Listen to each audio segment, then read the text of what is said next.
good? Gonk, is it working? Oh, are we in? Gonk, I don't think we're in. Oh no. gonk. Hello. Everything good? Hello, everybody. Welcome to the Badonka Gonk podcast. Oh, are we on Badonka Bunk? Badonka Gonk? Gonka podcast? Badonka Donk. I'm sorry. I'm gonna turn this thermal detonator on, reset everything. Okay. All right. I won't do it. Hi, everybody. Welcome to Badonka Gonk. It is time to talk about Star Wars in the galaxy far, far away. Yes. Yes. Especially some Andor stuff we'll be talking about. So make sure you guys put in any questions you have. We'll be taking some of those live during the stream and getting to those here soon. Yeah. But we're also going to be talking about Rebel Rising, which is a book tied. We could talk about maybe ties to Andor, but especially Rogue One, Jenner. So The time period, the feeling that Andor has given us is very much in Rebel Rising. sure. Yeah. Yes. We're also going to be doing a little, pseudo game, I suppose, with some kind of Mount Rushmore thing, Yeah. right? Yeah. Have you ever heard the concept of the Mount Rushmore of a thing? I know of Mount Rushmore. Well, you should get it then. So we're going to do a Mount Rushmore of various Star Wars topics, and we want you to help us pick those topics. So the Jedi, the Sith, smugglers, redemption, maybe try to come up with some creative ideas and put them down in the chat, and we'll talk about that in that segment too. Yeah, so Yeah. we're going to be having that coming, and then we'll also pick up some random Q&As and discussions as well. Like, you need to change. I can't. The reference footage. I can't see myself. I need to be able to see you me. need Gunk. to see yourself to know. Yeah. All I see is the transmission incoming, and guess what? It's here. It's Kane. All right, he did it. It's all good. Good. All right. I got no, Aaron. I got no. He's kicking Gonk. Well, He's so mean. Well, he You needs threaten to him with know. a thermal detonator all the time, now you're kicking him? I didn't spill any tea. He made that. Tastes like it. It's immaculate. Good job. Oh, okay. Good. You did a good job. Man. All right, Aaron. So, how are we getting started today? Well, first we're going to be talking a little bit about Andor, what we've seen there. 3 episodes have come out so far, Yes. which have been it's been a lot of fun. It has been it's a new series. fantastic. It's been a little bit for us since we've seen those episodes. Sure. Because we did watch them early, and we should say that Aaron and I are doing our absolute best to make sure we don't talk about episode 4 because Gonk stole something from him, I think. we're under embargo. We're under embargo, okay? Under so embargo, we can't talk okay. about episode 4. Though it's so hard not to because it was really good. Very well. Yes. So any questions that you have that at all try to trick us into talking about episode 4, we're under embargo. Under embargo. Yes, sir. So we got some of our normal conversations out during the reaction, We which did. if you haven't seen, make sure you guys check out the main reaction for Andor. It actually has all 3 episodes in it. Yeah. But while questions come in and whatnot, like any general thoughts that we maybe already said or didn't get a chance to say that we've you've had time to reflect more. I know the worst thing is like we have to wait so long now before we get new Andor 2 weeks episodes. since we watched. Yes. And I'm like, damn, this. Yeah, no, we did record our episode 4 reaction, of course, as Sure. well, and that will release next Wednesday, barring any copyright problems or anything like that. And then we'll be all caught up and watching together, and we can resume Q&As there. But for now, let's talk Andor. Okay, very well. So, let's see. We did put out a call to action on Twitter. I think, Yes. was it last night or the night before? But also, if you have any questions about Andor that you want us to talk about, put them down in the chat here, and we'll see if we can collect them and talk about some stuff. Yes. Yeah. Yeah. So put them. We'll look through here at Twitch, but also see what we have over on Twitter, and those will be also where we do Q&As for our typical reaction stuff. So make sure you guys, as you watch Andor, maybe tweet some questions with us. You might get into some of the other YouTube videos when we watch those. Yes, Aaron. Hmm. So do you want me to go to Twitter and find one? I got Sure. one right What kind here. of stuff do you got from Twitter? Okay, so let's see here. Matthew Kiley's the first person to respond with Okay. hashtag Andor Q&A and says, "How did you like seeing the way of Cassian's childhood and saw who rescued him and took him to Ferrix? How did you like the way that the title cards were shown for each of the planets too?" That's very Rogue One. Yes, that's true. That's a very Rogue One thing. I Yeah. like it too because especially going to new places. Uh-huh. And I might get in this in the book a little bit too, but when you're seeing new locations that you've never been before, getting it just kind of ingrained in your mind of what exactly this is and being like, okay, this place, here's the name, looks like this. Yeah. I think it helps a lot for me of knowing those and not getting confused on where we're at or why we're there maybe even I definitely sometimes. agree, which was why I was always personally so confused why Rogue One left out Mustafar's time, Sure. little time card thing, right? Yeah. Because it does everything else, Wobani and Isu and all the other, the Scarif, Like Jeddah. even Yavin 4, like something that most Star Wars fans will be able to recognize instantly. Sure. But Mustafar, it doesn't, and there was some confusion sometimes, people being like, wait, is that? Is that But- this? Obviously it is. It's a lava planet. It's got to be. There's only one, right? There's only one. Well, barring the one from Mandalorian. And from... Okay, there's a lot. There's some confusion. I understand. I am also making our YouTube video live for this right now. So, Oh, okay. Yeah, So sure. I will do that. Well, we do have some coming in from Twitch as well. So while we get more from Twitter, how about send a question from Tanster227 for Aaron. How do you feel about Andor as a parent? Do you plan on showing it to your kids, or do you think it might be a little too mature for them? That's a good one because you, my friend, just started showing your children Mandalorian, right? Yeah, we just started Mandalorian this past week. No, I did think about that a little bit through the episode. So far, I don't think it pushes maybe too much further than some other Star Wars goes. But Well, there's some sex. I mean, Do your kids know that sex exists? I think I don't know. Some You of don't it. know? I don't know. They know naked stuff. They know naked stuff? Like there's people are naked. It happens. They know that people can be naked? Yeah. You've done well. I mean, I guess I don't go up to him like, "Hey, what you know about sex?" Anybody know about sex? No, of course not. Also, one of the characters says shit. Yeah. Which is I mean, a some of the first in language Star stuff, Wars. I'm like, like these words. People are gonna say words. Yeah. Like, just don't say them meanly. Yeah. There's a You know, difference between. I myself am not a parent, but I try to think about the ages that your kids are, and then what I was experienced to in my life, and being Yeah. like, man, those kids probably know a lot.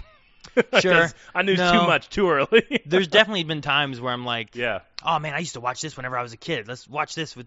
I watch this with the kids, and watch. I'm like, that's what my parents let me do. Yeah. Why did I right? watch this when I was a kid? I gotta watch bad shit with my parents, and they're just like, you're fine. Yeah. You'll be fine. If Yeah. you're not, go outside.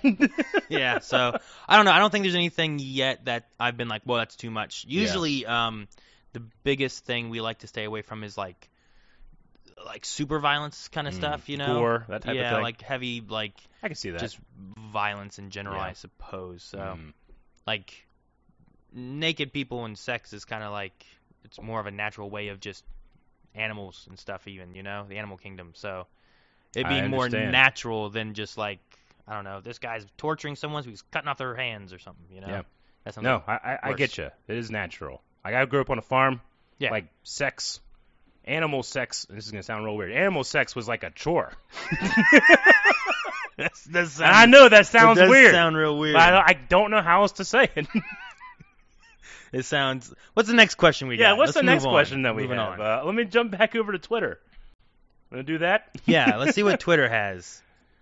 All right. Grant Smith says, if this show takes place 5 BBY, that's Battle Before Yavin. I'm sorry, before the Battle of Yavin. The battle before. That's me trying to clarify. What are the chances that we see some crossover with Star Wars Rebels?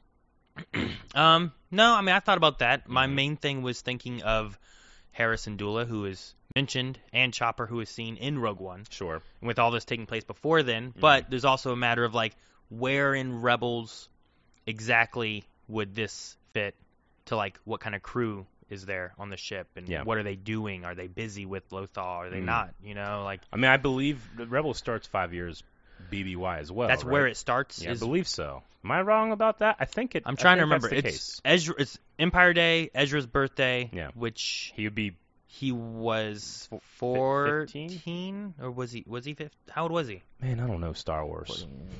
It was around then. I'm pretty sure it was 5 BBY. So you could say that maybe the Ghost Crew hasn't quite formed yet, but Kanan, Sabine, they might be together. I mean, it'd be cool if just having them somewhere show up. But it also depends what Andor does and how he really gets connected to everything as well. There was in the background of one of the shots, there was a VCX 100, which is the Ghost ship model. Who's to say it's the exact same one? Probably not. Sure. Like there's a Millennium Falcon type of ship. Yeah. The YT. I don't remember what the numbers are. Come on, you can do it. I'm not going to remember. No, just try. I'm just going to look like a fool. They're in the thousands. YT. He's right. They are. I don't know. 2200. I don't know what it is. We'll go with that. YT 2200. Yeah. Like Dash Rendar also had a YT, but I forget what that one was too. One of them is 1200. One of them is 2400. So just imagine. Damn it. Is that why I had 2200? It's mixing both probably, of them together. Probably, yeah. Yeah. All right. We have more from Twitch as well. Let's see here. Fabuchino says, did you catch the CIS insignia on the personnel on the crashed ship? Oh. Which we saw something. We were talking about what the symbol was at one point. Well, we were talking about what was that remember. thing? That's not Empire, right? It's not Republic because Cassian or someone mentions that there's a Republic ship coming and stuff. Coming into orbit, right? So that's CIS. Okay. Yeah. So Confederate of what is it? Confederacy of Independent Systems. That's the word I couldn't think of. Independent. Man, systems. I can't even think of what their insignia is.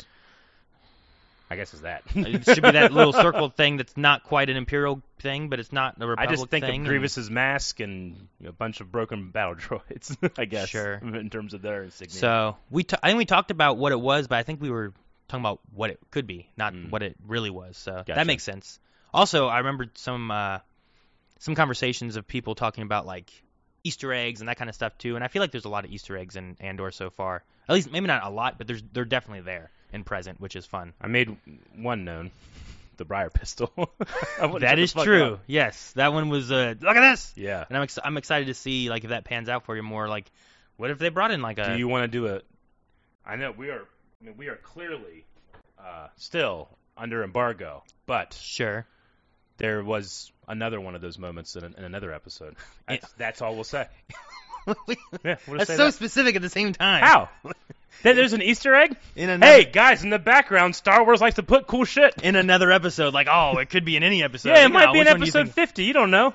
Maybe it's next season.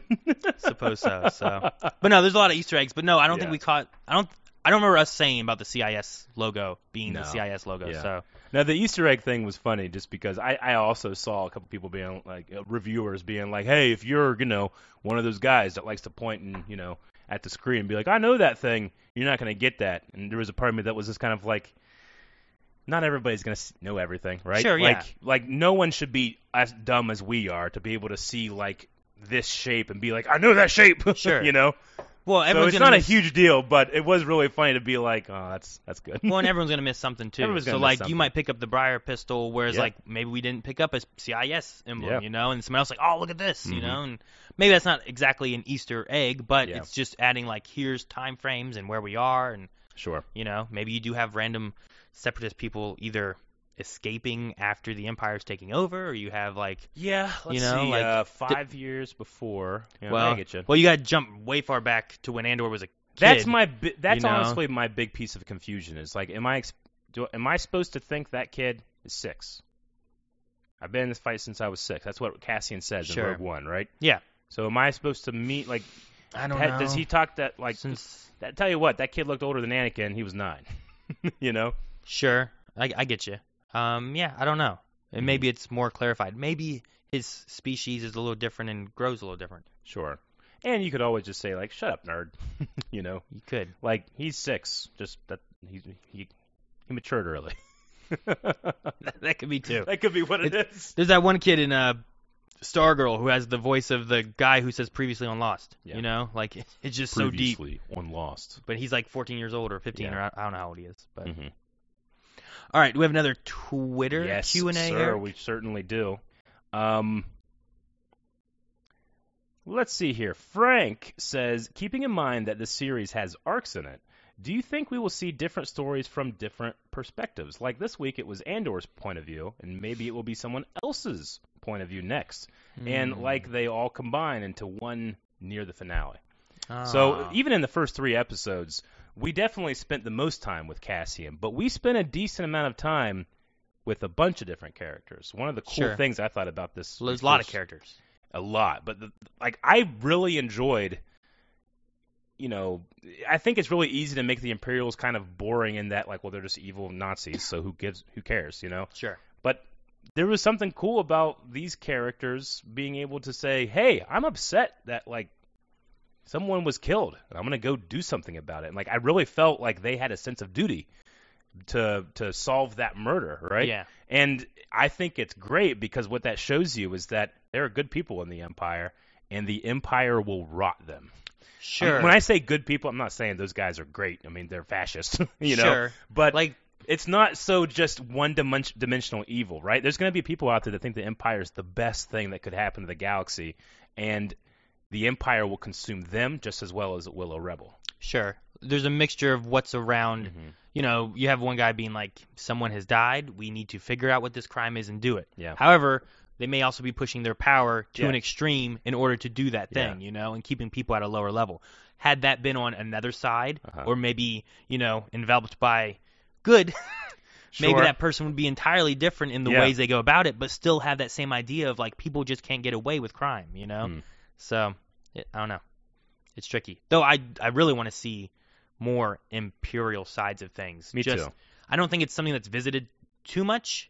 And typically when you have it, it's someone being like switching sides Yeah. versus I wanna understand why someone feels the Empire is correct. Yeah. And not just I be definitely like agree. now they've been indoctrinated and they're Yeah. just, you know, they're fools or something. I want to Yeah. oh, now I understand. We've had a couple times where we've had a chance to really get to know someone that's Imperial, Mm-hmm.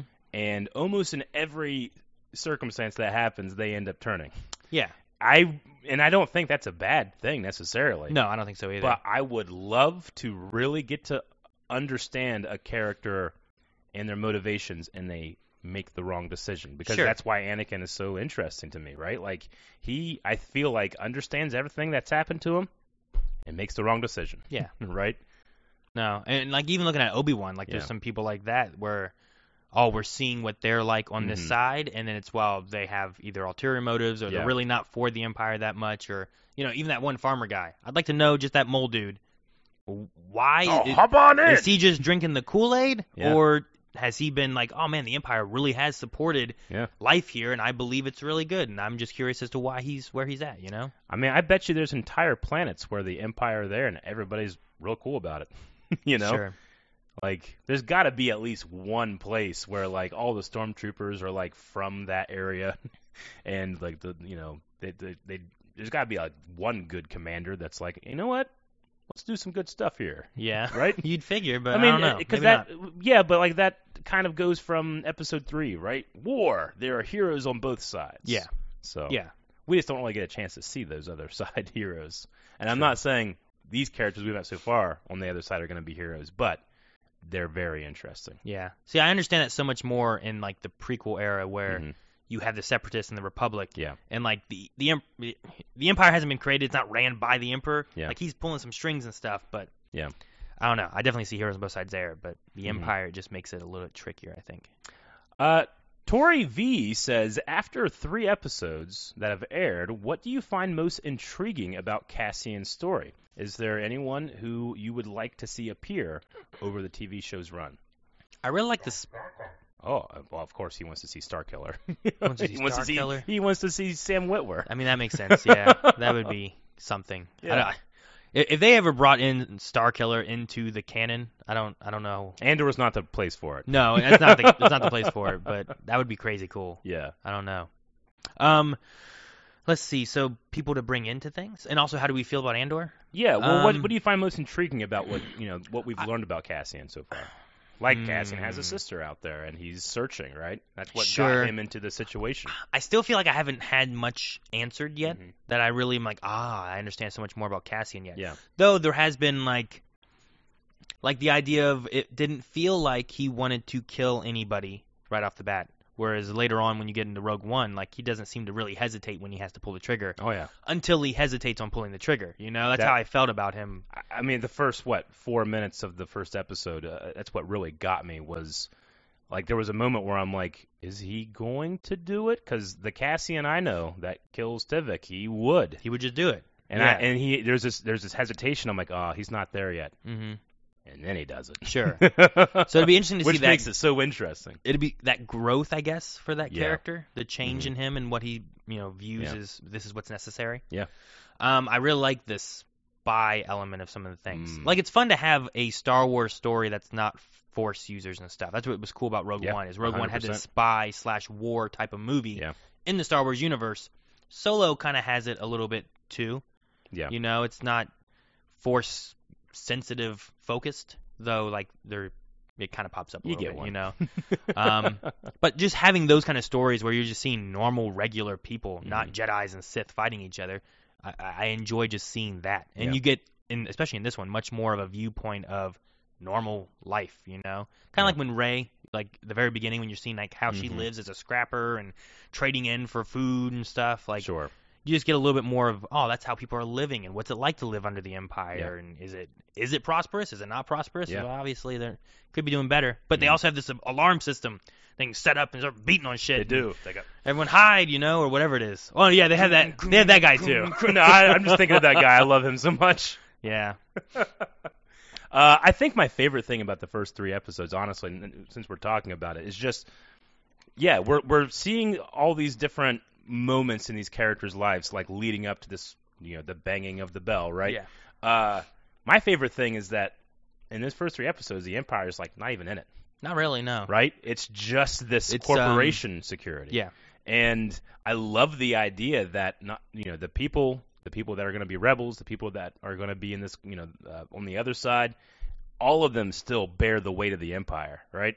Like Karn is the name of the Karn, guy, sounds and you can tell he has great ambition, but he has this sense of justice, Mhm. and that is the thing that hooks you from the Empire, right? Yeah. And then once you get the hooks in you, then they beat you down. So he thinks that he's better than the rebels, and he thinks he's better than the people that he's presiding over, but he's not. The Empire looks down on us all.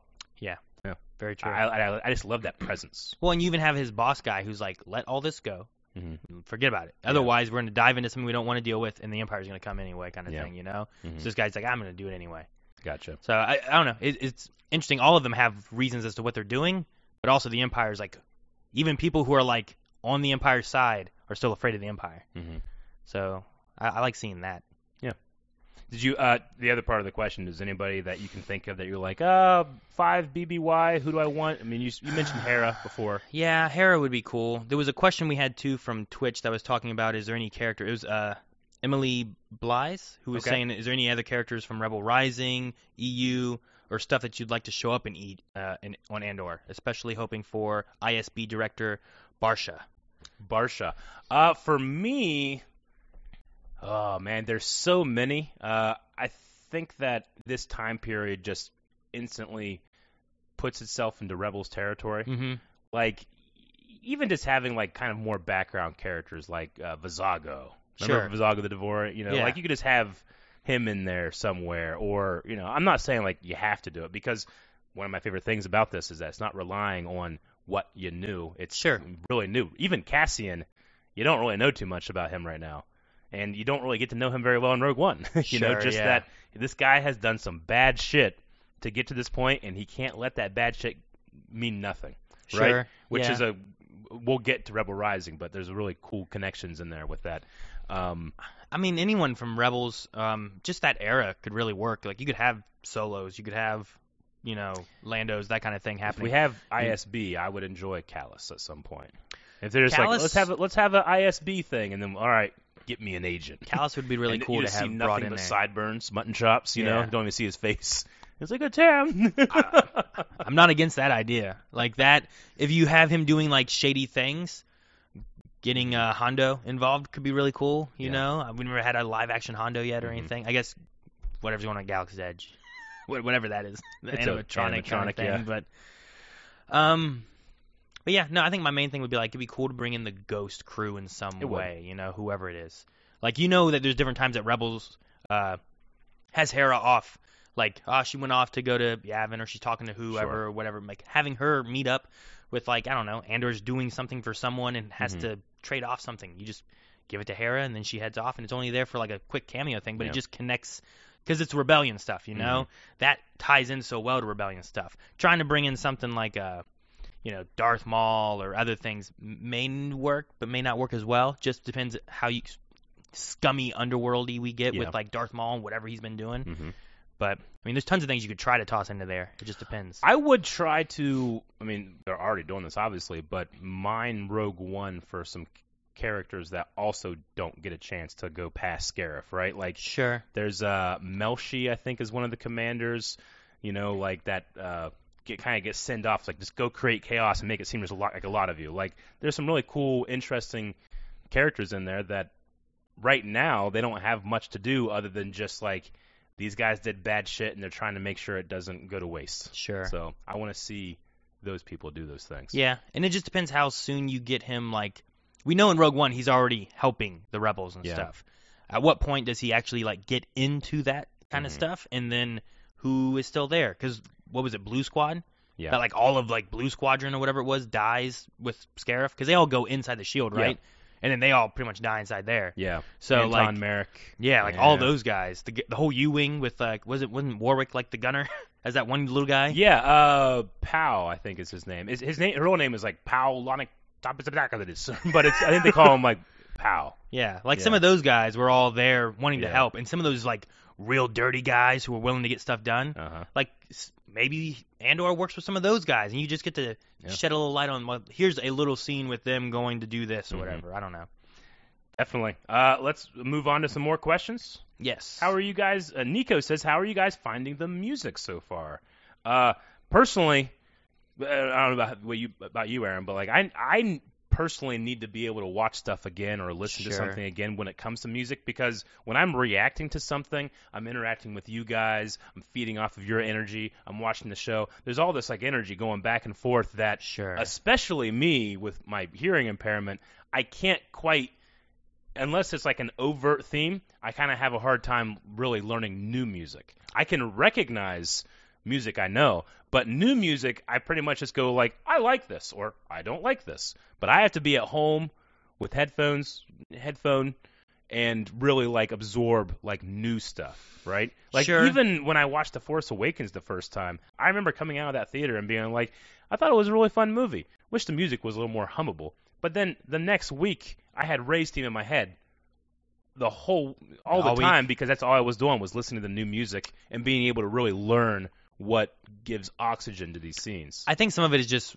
being able to hear it more. Mandalorian and Boba Fett both have good themes that I really like, but I also listen to them for several weeks, every week, hearing at least once. Sure.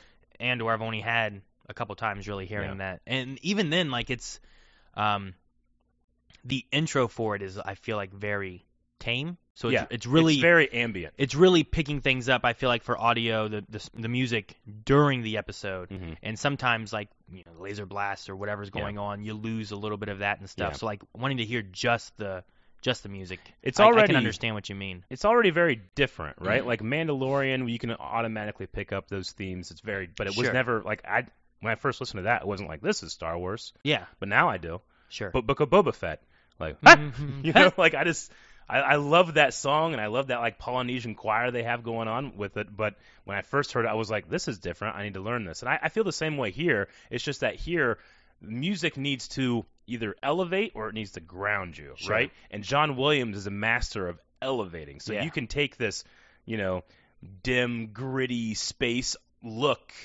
but you have John Williams behind it, and he just elevates it to fantasy.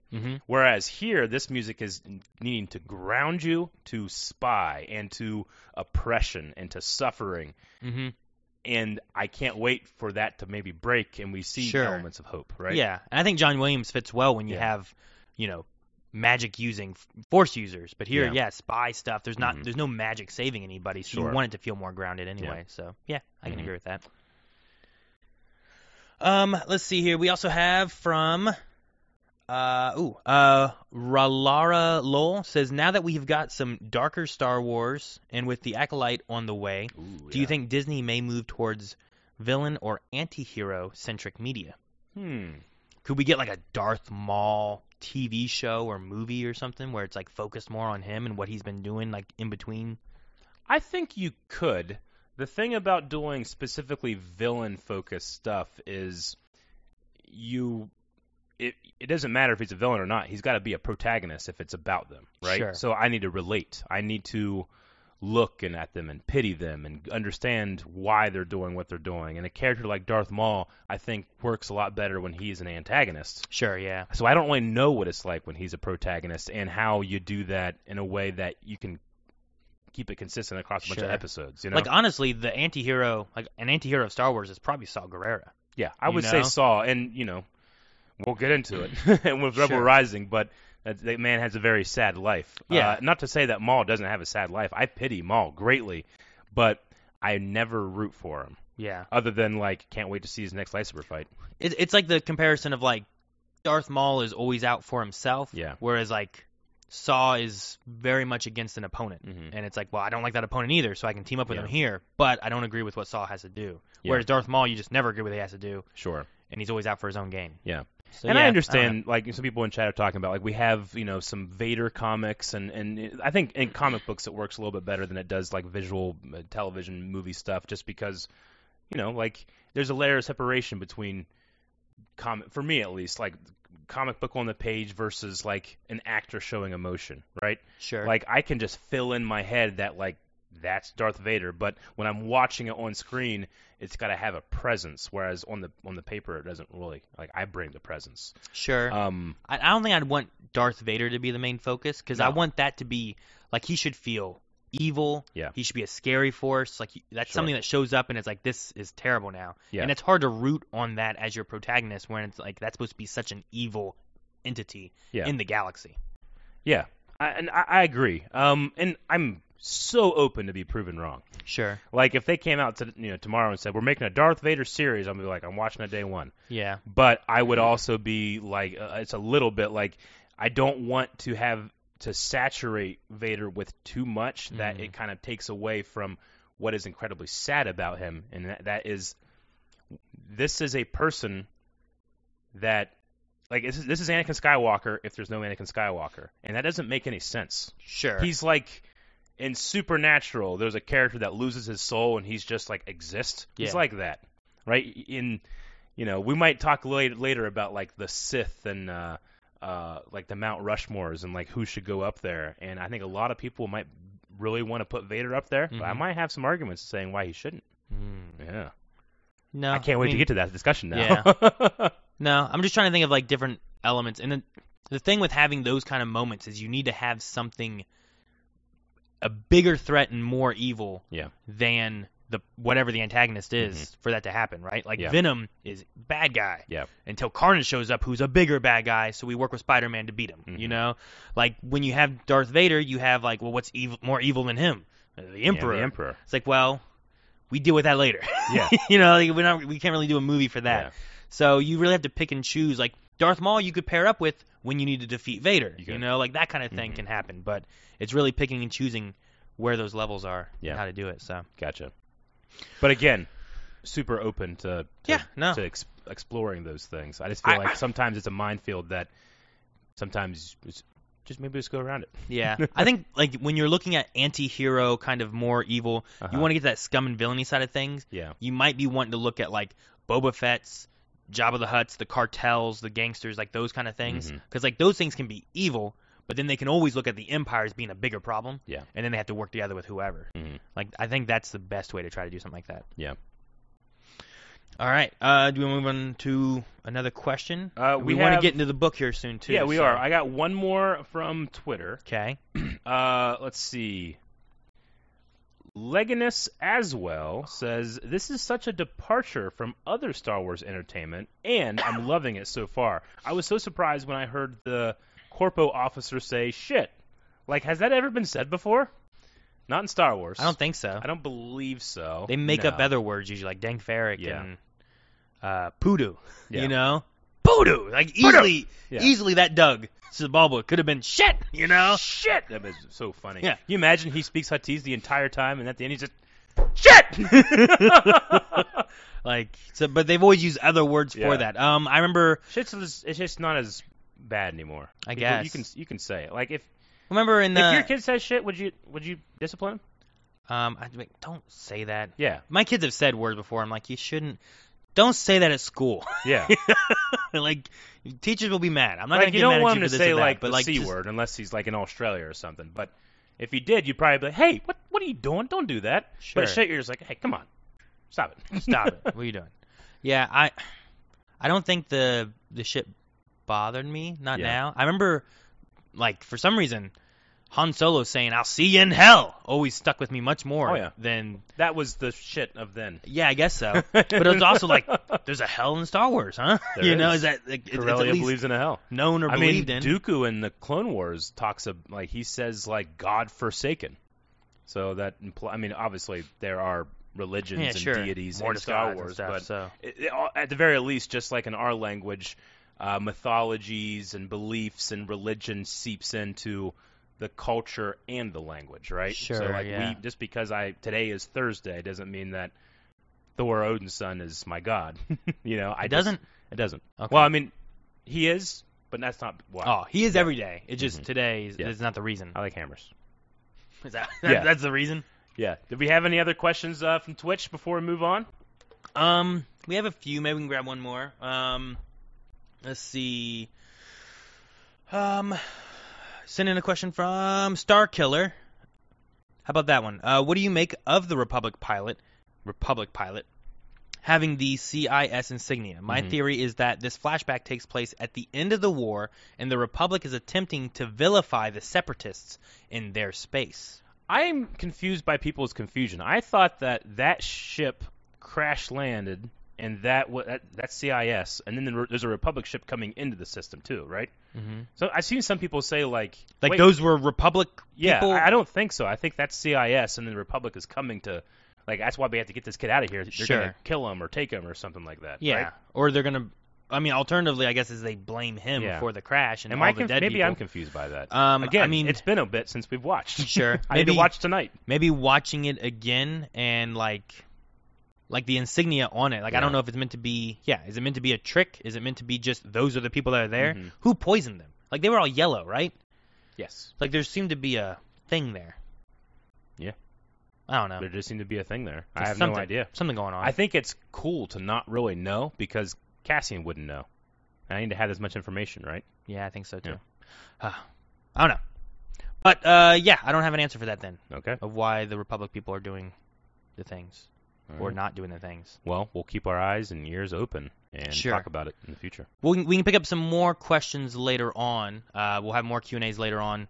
Yep. Whether about Andor or the book or whatever. So, Yes, sir. but we do need to get into talking about Rebel Rising. Rebel Rising. A shorter novel than I'm used to, I feel like. It was. I think it's been shorter than the last two Yeah. that we've done. Yeah. This one though. We have barely, me and you, talked about this, and I feel like this is one that maybe challenged you a little bit. And this one had a lot of like just places. Had a lot of places. It had a lot of places. I would find These myself are my being like. notes for Rebel Rising. I would find myself being like, where are we again? We See, were here, now we're yeah. here, I think, right? We mentioned this earlier today, but there's a common criticism of people saying like Star Wars feels small. We keep going back to the same planets, but as soon as you get to new planets and you're told to keep track of this stuff, you kind of go like, I don't know where I am. Where's Tatooine? It's hard to track random planets in space that in a space you don't even know. Yeah. And I'm Sure. like, so where do we go? We're here now, and now there's a space station, and there's these planets, Yeah. and there's so you, Well, to start off the review, I will say there's one place that I absolutely knew where we were every time it came up. Imperial Detention Center and Labor Camp, LEG 817. Liana Halleck. they said that a few times. Possession of unsanctioned weapon. Every time we would go back to the present, Yeah. we would. It's a cool format. Like it's Jyn Erso as Liana Halleck Mhm. from the beginning of Rogue One Yep. in prison, and then we would go back to various ages and kind of track her life once her parents and her were separated on Lamu. Yeah. So I just every time it's like I don't know, next chapter I would hear Imperial Detention Center. I'm like I know. Now you listen to this one too, right? I did. This is my first Audible version. Was it different, or how did that go for you as far as usually reading it? I liked it. I think that the lady that did the The audiobook? the audiobook for this was cast because of her amazing Jyn Erso. Like I just believed that was Felicity Jones. Gotcha. When she would speak, right? Yeah. Her narration voice is an American accent, but then she'd have the English accent for Jyn. I just bought it. Not so much for like Saw Gerrera. Sure. You know, I understand that. And I think it's because Saw Gerrera's voice and performance has been so loved at Blind Wave that there was a level of separation where I had to go, no, that's not how he would say it. You would say No. it like this. I think in a few of them, like, Yeah. it works really well for High Republic because Yes, 'cause I new don't have characters. any voice in my head for anybody. But Well, whenever you had like Brotherhood, Yeah. and you had him like, okay, he's doing Obi-Wan, now he's doing Anakin, now he's doing Mace Windu. It's like, man, his Mace Windu sounds weird. Yeah. You know, like stuff like that would happen. But The thing that I really like about High Republic, because I got on Audible, right? I got Rebel Rising, but I also got the last High Republic because it's been so long since I've read it that I kind of wanted to reread it, experience them before we did the review on that one, and I was able to hear some of the voices that were provided, and it was really cool. Like whenever it's a Kit Fisto species, there was a Jamaican accent. Whenever it's a Duros, it kind of sounds like Cad Bane, you know? Yeah. Whenever it was, like even some of the characters, like there was a Count of Sereno, and he quite sounded like Dooku, you know? I'm like, oh, okay, I see what you're doing. It was pretty cool. But it was so subtle, and the voice is different, that I thought that was very strong. Yeah. Whereas with this, some of the male characters, I kind of had to just, like, let it happen and not be distracted by it. But, I don't know, 2 chapters in, I kind of, like, left that behind me. So interesting. it was a hurdle that I had to jump, and only because it was my first real book experiencing it like this. Yeah. But I think I preferred it. I just got shit done. Sure. I would be like, stuff. oh man, I got to read 3 chapters tonight. I'm like, all right, I'll go mow the yard. Do stuff while you do Yeah. it, so it's nice. Sure. And I rarely have to like go back, like other than like when my headphone pops out. Sure. Like I thought that I was gonna have a problem with it, but I didn't really have that much of a problem. Yeah, I think the biggest thing is. Well, he had a problem. He distracted you with your tea. No, I mean I like the book itself. I guess if we get into that now. Yeah, let's do it. I enjoyed that this basically. So Rogue One, you start off seeing like you have Jyn and her family, Krennic's coming, all that kind of stuff happens. She goes in the cave and down in the whatever that I don't know what to call it, bunker, I guess. Yeah. And then we jump ahead to her being older, being rescued, and all that kind of stuff. Yeah, she's 8, then she's 21. Yeah, I enjoyed this. Like covers like 10 years. She's 8, she's 14, she's 16, she's 18. Yeah, like it covers like Saul comes and gets her out of there, and like then what did she do? And like this book is what she did from then until the prison to where she's being rescued, and the book really kind of covers that whole grouping of things. It does, and I understand like not everybody listening to this has read the book yet, but what we all love about Star Wars is Star Wars has this very central theme of fathers, sons, mothers, daughters, right? Family. Sure. And we, with The Mandalorian and other various media, have gotten to really have some cool representation of adopted and found family. Here, your pseudo-father is Saw Gerrera. Sure. And this is Saw Gerrera, who has lost his sister, who fought in the Clone Wars. He's lost his planet, right? Yeah. Like Onderon is not. He tries, but he is not a good dad. Sure. You know? And I think he knows that. But his main goal is like, I will protect this girl. Like, I like how it talks about like, there's stuff going on, and he looks at Jyn, and for a second his eyes soften. Yeah. Like they bring up those kind of ideas where it's like, here's this rough-edged warrior guy, but he looks at this girl and it softens him just a little bit. And they kind of talk about how she can kind of like, something about her is a little different than anyone else. You know, in Rogue One, when they finally meet back up and he's already so far gone that he just sees traitors everywhere. Yeah. She has like, you left me with a knife when I was, 15, 16 is what she said. You really get the feel by, like you said, like the eyes softening that Saul, not like he does. I think he really did care. How can you not care for a young child that you're helping raise because their parents are gone? Sure. I think he sees it as a weakness and resents it a little bit, and it makes the decision to leave her a little easier. And that's not a good thing, but it might make for a good captain for a rebel that will do anything to beat the Empire, you know? So I thought that was really interesting, that I didn't really thought about that before. I just thought like, well, maybe something happened, and granted, something does happen, but I don't think Saul makes much of an effort to try to get her back and bring her back. Because not only do I think that he sees a weakness in himself because of her, he knows what it takes to be a rebel, or at the very least on his caliber, and he doesn't want that to happen to Jen. Sure. So it's like two-faced. Like one of it's like a good instinct and the other one's a bad instinct. And I think they're both present and equal. Yeah, I could see that. Yeah. You have it where, one, you don't want her to fall in this same kind of thing, but two, if that's kind of like his conscience, like you don't want that around when you have to do the things you don't want to do, or maybe your conscience wouldn't like you doing. It's also, they talk about Saul's like obsession and his mission is what is Galen Erso doing early in this book. Yeah. And later in the book, whenever that comes back to Rogue One, it's Saul's mission fully realized is the line they use. But there might be this other thing too where like if Saul really wanted information, it might be better if he didn't care about her. But because he does, it does this thing in his head where he he compares it to Steela, his sister from the Clone Wars, right? And what a leader she was, and how he had so much strength because she was there with him, and when he lost that, he loses something in himself. And I feel like he kind of gains that back and resents it, which is a really cool way to think about why Saul Guerrero might be the way he is in Rogue One. Sure. Yeah. I think it's one thing that this book does really well is it helps get you into the mindset of Saul Guerrero, because like this is, I think most of the time that you see Saul in this is before we even see him in Rebels, right? Yeah. Like I would say so. I don't think you would see him after that. So you have like what you see in Clone Wars, then you have this, then you have what you see in Rebels, then you have Rogue One, and I feel like this kind of helps for Jyn and Saul both fill in that.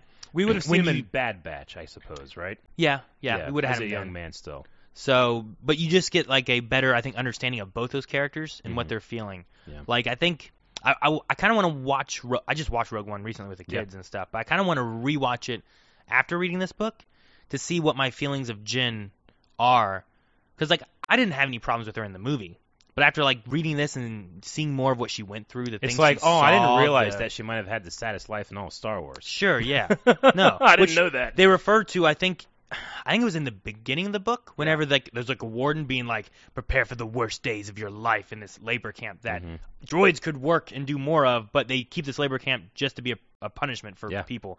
And her whole thing was like, worst day of my life?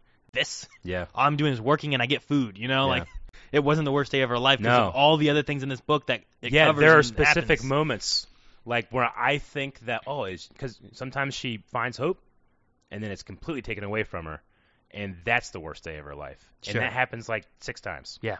Like to the point where, man, it was terrible. Like when they would describe her on Wobani with her various cellmates, and she would just see them die from either depression or rebellion, and everything was just taken from her. There's this moment where she looks up into the sky, and it's very close to what Samwise Gamgee does in the third Lord of the Rings movie. He looks up and he says, "Look, Mr. Frodo, there's something the darkness can't touch."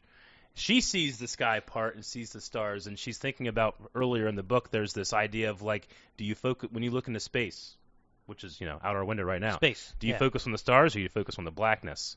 And because of her mother and the giving of the crystal, she also realized that there's something that's connecting everything, right? The Force, and it's out there, and she can have faith in something even if she doesn't understand it. But in that moment when she sees the stars, and I'm thinking, like Samwise, she's like, the Force isn't even real. My mother didn't know what she was talking about, and she focuses on the blackness, the darkness, right? And she her faith breaks. Faith that she never even really thought about. Just that childlike belief that there's someone above you that will take care of you is gone. That was a very poignant moment in the book for me, and I feel like she had at least 2 or 3 of like those very significant ones. Yeah, I remember one where she was looking up and looking at the stars, and it was like, if you look up far enough, you can ignore the horizon. Yeah. And stuff like that. And then that made me think about her final moments in Rogue One. Yeah. Because I was like, man, in that moment when she's there with Cassian, and like on the horizon is the death that's coming. So it's like, maybe you should just look up at the stars and ignore the horizon because that's what's coming for you, I don't know. Yeah. But it does do a good job of like, I think showing why she is so jaded when we first meet her. Yes. It does. like the loss of hope that she has. Like there's so many moments in this book where I was like, man, she could have maybe a happy life here, you know? This is nice, and like she with Saw or with Hatter. With Hatter, she had a whole year cool. With what was her name? The Pontas, Oakshire and Hatter, yeah. Yeah, like the stuff she had with Hatter, I was like, oh man, why can't she just stay here with him, or they, whatever happens. And it kept going, and obviously it doesn't. Things don't end well for like any of the experiences she has. Something always happens, whether she's getting blackmailed into having to keep doing these jobs that are, well, the Empire's not gonna like me doing these, but then the Empire's wanting me to do this. Like she just, what do you do in those situations? Like everyone wanted to either kill her, lock her up, or you do this job for me. Yeah. And it just like everything was always like, all right. It was so heartbreaking when, like. Saw was family. Like she lost her family on Lamu, right? Yeah. She loses her mother. She sees her mother die. Her father, in her point of view, leaves and just joins the Empire, right? So she loses that family, and then Saw comes, and then she loses that family, and then she finds the Pontas, and she heartbreakingly loses that family. It's just so. I just was so sad for her, and when she finally gets caught. Like, she has this mentality of like, I hate the Empire, I hate the rebels, I hate both of them equally. And the Empire would be fine if it was just the Empire. The rebels would be fine if it was just them. But when they're together, people die, And she's like, what's the point? And she like loses faith in everything. But when she finally gets caught and the Empire is going to take her to to prison, she has a great line that says, "If I was going to go out like this anyway, it should have been for." More than nothing. It should have meant something. Yeah, it should have meant something. And like that is really cool, and I think we're going to see that in Andor, right? Because, again, we have the spoiler, if you haven't watched Andor, but there's a really cool, interesting character there called Luthen, and he has that line like, what do you want to do to, like, come with me and we can fight these bastards for real, Fight for real. Like, that was really cool, and I want to see that develop, but I wonder if that regret of losing hope, because it's not like Cassian I think he believes in the Empire. I'm sorry, he believes in the rebellion, but he doesn't have much hope until the events of Rogue One, right? Mm-hmm. So I can't wait to see that explored here because it was very effective to me in this book. Yeah, I think so too. Well, that's Jyn. Jyn. There's a lot of really interesting stuff with Jyn, but there's some really cool characters in here too. Sure. I really like what they do a lot with. We talk about Saw some, and Saw was so connected with Jyn, but Saw's like, I don't know, he's like the first half of this book. He is with Jyn, yeah. And like just seeing, I really enjoyed the stuff that he would do, like. I like that she like getting in a fight and he's like, all right, let's go outside. Yeah, like I like that in the way he looks at Jyn. Also, there's like the moment where like Jyn couldn't kill a guy who was like about to board like their ship. Yeah. Remember that? Like she was Imperial. like, stay back, and they thought he had a gun, and then someone else shot. She was 14. But then Saul comes in, and he just looks at her and is like, good job, just like I taught you, Like he doesn't think about like what it did to her or any of that kind of stuff. And it's because he doesn't not to make soldier, a good father does Saul Guerrero make. It was just moments like that where like I was kind of thinking like, man, and it also helped me understand Jyn more, but it also helps me understand Saul more. 100%. And I like just little moments like that happen. The carnage and chaos, like what is like. Whenever we hear from Mon Mothma, it's like, well, we don't really fuck around with Saw Gerrera. Yeah. Because of his militancy. He's an extremist. He's an extremist. Whatever, and like... in my head, I'm going like, well, man, you guys will end up blowing up the Death Star, Like, there might have been a good dude or two on that thing, Yeah.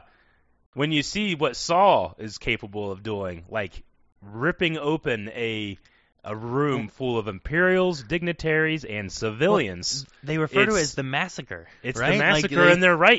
It's a terrorist attack. It is. And he is so. Like, it makes, when you watch, like, Rebels and even Bad Batch some, right? Like, the targets they pick.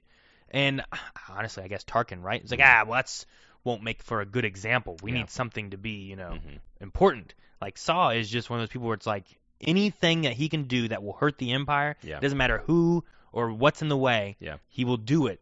Whereas like the rebels are like, we'll attack military targets. We'll hit satellites and depots, but we're not hitting a place where there's just people in it, you know? But Saul won't care. It's lines like, and I know not everybody loves this, but it's lines like Rose Tico in The Last Jedi saying, it's not about fighting what we hate, it's about saving what we love. It's lines like that ring way true when you see Jyn experience what she's part of and what Saul is. Yeah. Like, she loves him and wants to be with her, but I'm reading that and being like, you need to get away from this guy. Yeah. You know? Well, and then, like, she sees that, and, like, you were talking about how Jyn, you know, she doesn't favor the rebellion or the Empire. She doesn't like either one because of the destruction they have. So she sees that, and, like, here are the partisans, the rebels, right? Yeah. But then she sees the Empire just blasting a planet. That's the thing, you know? And it's like both of them are just, like, they don't care who's here or what they're doing. Yeah. Not everyone here is evil, but they're making sure they get the task they want done. Yeah. No, the Lieutenant Colonel Sinjax is the Imperial broadcast guy, and he's the propaganda machine. And he gets that giant scar on his face, like he was in there too. Like whenever the Star Destroyer bombards it, it's the rebels, it's the people. Imperials are still there. They haven't worked on Protocol 13, where hey, everyone get out, get off the planet, we're gonna blow it up, you know. And then the next time you see him, he's like, yes, rebel terrorists were responsible. It's like, dude, you were there. You saw it. You know what happened. You also kind of seemed like maybe a more decent dude. Like, he was like, don't be rude to protocol droids. And usually when I see them, I'm like, hey, he has empathy, you know, even to something that maybe doesn't, quote unquote, deserve it. Sure. So I thought that was a really interesting thing. It reminds me of Karn a little bit from Andor, where it's like, well, he had a sense of justice. Sure. That's a good point, because even like Obi-Wan, whenever like R2 was missing, he was like, just get another one, you know? Yeah. And that's Obi-Wan, who like people are like, that's a good guy. Yeah. So you have an Imperial being like, be nice to protocol droids. But like, that's not typical. But the next time you see him, he's excusing another massacre, right? Yeah. So it's like, oh, okay, yeah, the hooks got into him. And the weight was down on him, too. He's this like cybernetic guy. Yeah. That was Tamsi Prime. Though. Tamsi Prime, yeah. That's one thing. Like, I did get lost on, like, I'd be okay. We got like school or something, school, right? Which is spelled Skuhl. Okay, and then we had like Insunagi or Inusagi. Saul's base is on WREA, like Ray. I don't know. I tried. I don't know if there's any pictures of these, but there was a species in this book too. The Wraith? Ray, I don't know. They're the ones, they had one like trapped, and they talked about how they were like swimming or moving so majestically, but then they had one also like being tortured. Yeah. When they were trying to figure out like Saw's location or whatever it was towards the end. I didn't find anything in terms of what. Yeah, I really wanted to see what they looked like, because they sounded like Jyn described them as being like these just beautiful creatures, but then seeing this other one and like being like terrified for it, and this, I don't know, it was interesting. You asked me earlier today, like, hey, there's one thing that I saw, I don't know if you saw. Oh, I'm very curious what it is. What it was? Yeah. Because I have one too, and I was like, I wonder if Aaron thought of this. The one that I saw, or that I guess I heard, was about a rodent.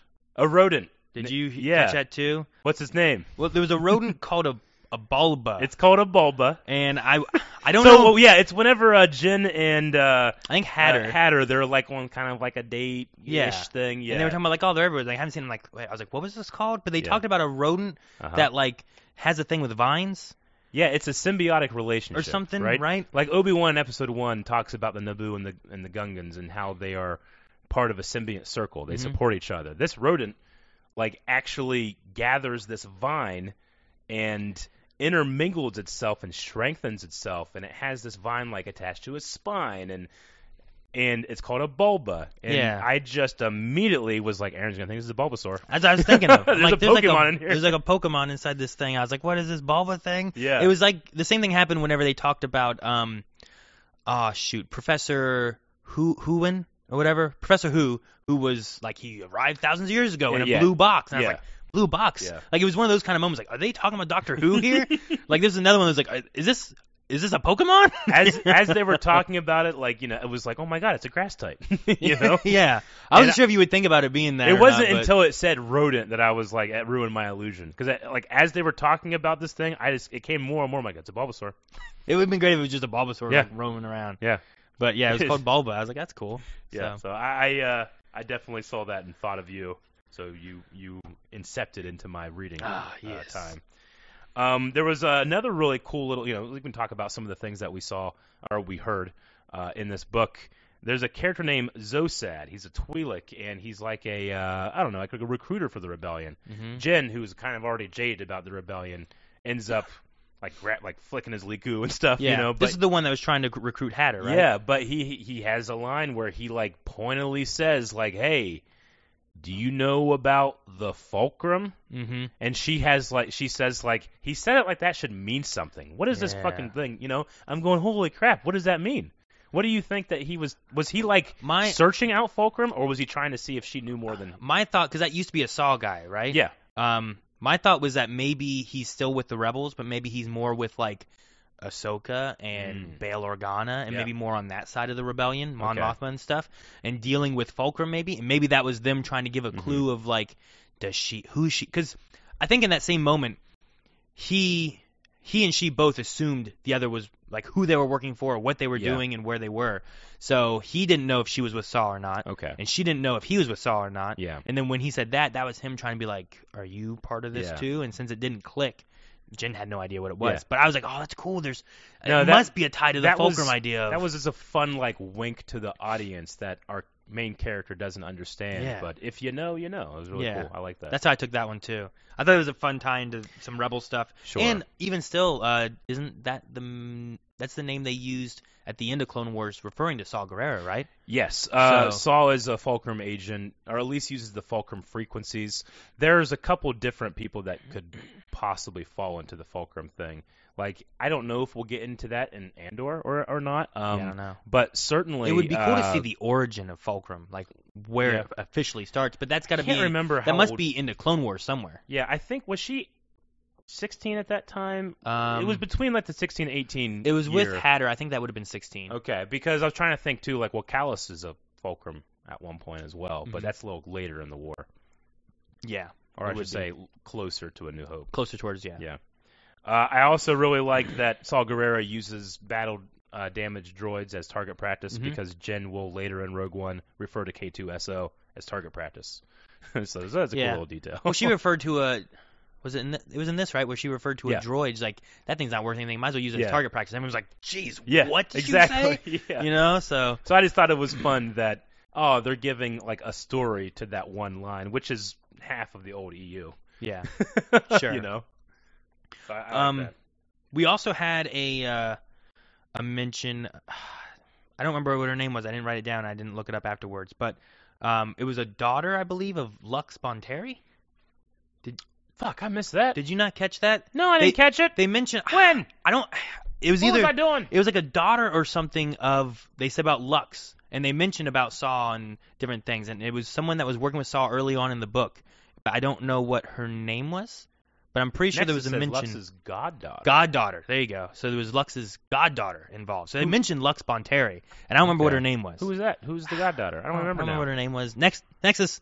You have to tell. Damn it! I'm reading books now. I'm not listening. Maya. If I saw that, I'd be like, Maya. Okay. Yeah, but it was early on. Part of the Partisans. Interesting. It was early on with Saw Gerrera. I mean, Lux, we know, will eventually go and he went to the Mandalorian, so he might go to some bad people for some stuff. Maybe, but there was the connections of Lux and Saw and Steela and all them there and stuff. Oh, but yeah, definitely. When they said about daughter, but goddaughter, I guess gives more, I don't know, possibilities, you know, of what that could mean.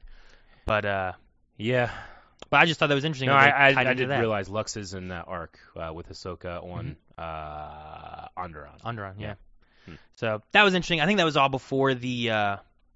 That was before the traitor stuff and and someone else shooting the one dude and Saw being like, "Good job." So, but yeah, I thought that was really cool, just to have that. And I don't know if there's more of that we'll get into with other books and stuff. But I was like, "Oh, Lux." That gotcha. Honestly, that was. We talked about one point of getting into the book, and I feel like lots of times the books are like, okay, well, when does this book hook me? You know? Yeah. And I don't know if it hooked me, but that happened. I was like, and I feel like I perked up more. I'm like, where are we going more with this? I want to hear more about this. So. Yeah. But I don't know. How much do you find that your mood that you're in? Because we're I probably wouldn't be reading at the pace I am if I wasn't preparing for Badonkagon, Sure. right? Yeah. So how much do you feel like your mood or your mind state can affect you in this like new way of absorbing media for you? I don't know. The big thing, and it's weird because with books, it's different. It's like being distracted easily sometimes. Yeah. Like when I'm reading a book, I'll often have when I'm going through and I'm like, fuck, what did I just read? And I go back and I got to reread it again. Yeah, or something sure. like that. But with listening, it just keeps going sometimes. Like, Yeah. what happened there? What the fuck? Should I Well, rewind it? Okay, wait, no, I caught up. I know what's going on now. I mean, it's but still as far as like mood itself, though, I don't know if that okay. I don't know if that necessarily affects me. Okay. I try to do that. Lately, what I've been doing, and I feel like it helps me retain, is like I try to just find a place to sit and chill and listen versus trying to do other tasks sometimes. Okay. Because when I'm doing other tasks, I find myself like my mind starts to wander, and then I'm like, shoot, get back to this. And I don't want to get distracted so much. I'm actually going to try a new method for the next book. A new method. And I'll let you know how that works for me. Okay. Where like right now, it's more so like, oh, I got time. Let me listen to how much time I have for right now. I'm going to switch to trying to do like X amount of chapters each day. And like every day, just have a little bit that I do. Have a more like planned agenda. Yeah. Okay. I'm going to do that. And then like, I certainly fall into the trap of like, oh, I got time. And then I'm like, oh, I got 3 days. Sure, yeah. I got 5 hours left. My goal is to be like, all right, let's do 2 chapters today. Like, I don't Yeah. know. It depends how many chapters are in the book, I guess. Sure. But let's do 2 chapters today and take some notes of that. And then let that sit with me for the day. And then the next day I'll do like another 2 chapters. Gotcha. And I'm going to try that and see how that works for it. But I get you. Like anytime I'm starting something new, like doing this with the audio version. Anytime you do something new, like that's a new quote unquote muscle. yeah. You've never used before, so it gets better as you do it. Like I certainly felt that way when I used to read versus when I started rereading. Now I'm like, oh man, I've atrophied that muscle. I'm not as good at reading. I have to go back. Okay, what? You go back but when I was reading all the time, I could just absorb. You know, I think that's what has happened. Like when we do reactions and television, you just get better, right? If someone sat down at our table to do a reaction and has never done it before, they might be overwhelmed by the speed at which we move, right, in terms of our thought process and stuff like that. So I definitely have felt that with this, but I will say it's Obi loves that I'm doing this now because when I'm like, all right, I have like an hour or two this morning, I want to get this done. I'm just going to take Obi to the dog park. Just let him run around and stuff. He doesn't want to run around. He wants his ring. I have this like blue and orange ring, and I have this little throwing stick with it. And this dog will not stop. Like he'll kill himself before he stops chasing the ring, right? So if I have an hour, I'll just go out there and it's all I do. I'm listening to the book. I'm super into it. We're in like the shy dog section because he doesn't do well with other dogs yet. I'm trying to just kind of like have him around other dogs before he actually interacts with them. Sure. Because he's very small and a lot of those dogs are very big and he doesn't understand that really. So literally, I will listen to 12 chapters. And all I do is sit there and throw a ring, and Obi comes back to it, and I just like go into this meditative stance. Like I just want to do that. And I think that he's gonna be like, yes, let's read more. More reading. I want my ring. Well, that's cool. As long as you have like something like that. Where That's been good. And then obviously, when you do like work around the house or something like that. But I find that I end up being like, wait, what did I just say? Let me 30 seconds back. I don't know where I am. Sure. Yeah. Yeah, that happens. It's tougher with like kids. Sure. Yeah. Like they want to talk. Oh, I'm sure. I don't need to hear the barking, Yeah. you know. But like Yeah. when they're like, "Dad, throw it again," what? Yeah, and also just because I only have one ear available to me, like I often pause. Like even if I see someone like from far away look at me, I have no idea if they're going "Hey" or something like that. You know, like your dog is getting away or something like that. So even when there's people close to me, I find myself pausing a lot more than I maybe should. I guess I don't know. I can't really like interact with the real world when I'm in the zone like that. So. I understand. Well, was there anything else that you wanted to go over in terms of Rebel Rising? I mean, we didn't touch on anything too specific, I suppose. But one thing I really liked that was like a theme that kind of kept coming back was there's a quote by who was the first person that said it? I want to say maybe it was Hatter's sister, right? What was her name? Oh yeah, Tanith. Was that what it was? Tanith, who died of a terminal illness called bloodburn. Oh, the Bloodburn thing. Yeah. Bloodburn is That's interesting too. Yeah, it's a sickness that specifically younger pilots get it more commonly. But when you're in space, there's just something about being in space that gives you this it can give you this fever, and she gets it. It's called Bloodburn. And no one knows why it happens, but there's you could try to diet and exercise, but really there's this one medicine that will help you with Bloodburn. Unfortunately, it's also extremely addictive, and you can die. And she did. Yeah. And I really like how the mother, Akshaya, Akshaya, she right, talks. yeah. She won't let Hatter pilot. There's no proof that it's hereditary, but Hatter's young, and it's almost like an excuse of I'm not letting you go fly because you can get Bloodburn. But that's why he wants to join the rebellion too. It is. And then it feeds into a whole thing, and that's why they get caught. Really. And Jin has that thing of she didn't really want him to go do that, but then he falls in love hard. Oh yeah. Hard. Well, and I mean Felicity Jones, she's a right. beautiful woman. And it reflects on he knows what she used to do, or at least has some ideas of what she used to do. Then he starts thinking about that too, so he wants to go. Some guy's recruiting at the bar or whatever. They go down there. That guy's a loudmouth who's getting caught and seen by everybody. Yeah. I was like, Jesus. And then he just starts shouting, and Jin shuts him up, but it's too late by then, you know. So they come and kick in the door later. I really hate the terrible just turn of events, how everything happens just to cause all these problems. And she has that feeling of if I let him go, if I wasn't here, he might have gone and joined, and he wouldn't have been in that ship. Yeah. He wouldn't have been in Ponta 1 or whatever it was. Yeah. But with all that too, I really like the quote. They had a quote that was, "We are ants and they are giants." Mm-hmm. And there's something about that theme that kind of kept coming back that I just really enjoyed it. The idea of if you just if you don't look up, if you keep your head down, if you ignore it, we're ants. They don't care about us unless you cause a big enough ruckus, and then they start stomping, and that's kind of how they describe it too. Of once the ants started to do too much, then the foot starts stomping of the giant, but it was another one was if they bend over, the ants can get them or something too. And so there was just an interesting theme within that, and I started trying to think about that more with Rogue One or different elements of all the ants are getting together and they're going to take down the giant and stuff. And I thought that was an interesting analogy that they had. Yeah, there's also this really interesting theme of the frontier in terms of the Outer Rim. There's this moment where Akshaya takes them outside and look at the stars. The Empire just can't be everywhere. Mm-hmm. There's too much. Yeah.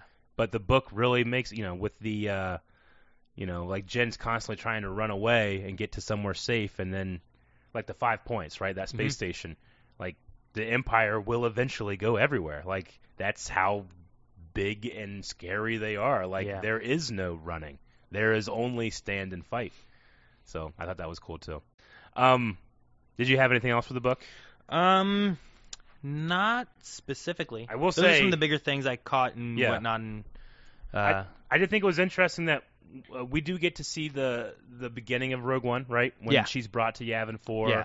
And Mon Mothma is introduced to her. I like that Jen, who's this young girl throughout most of this book, and unfortunately has the troubles of being a woman in the galaxy, as well as a rebel / someone that is being trodden on. But she sees this woman, this strong woman that is oh no, there's a fighter. Look at her.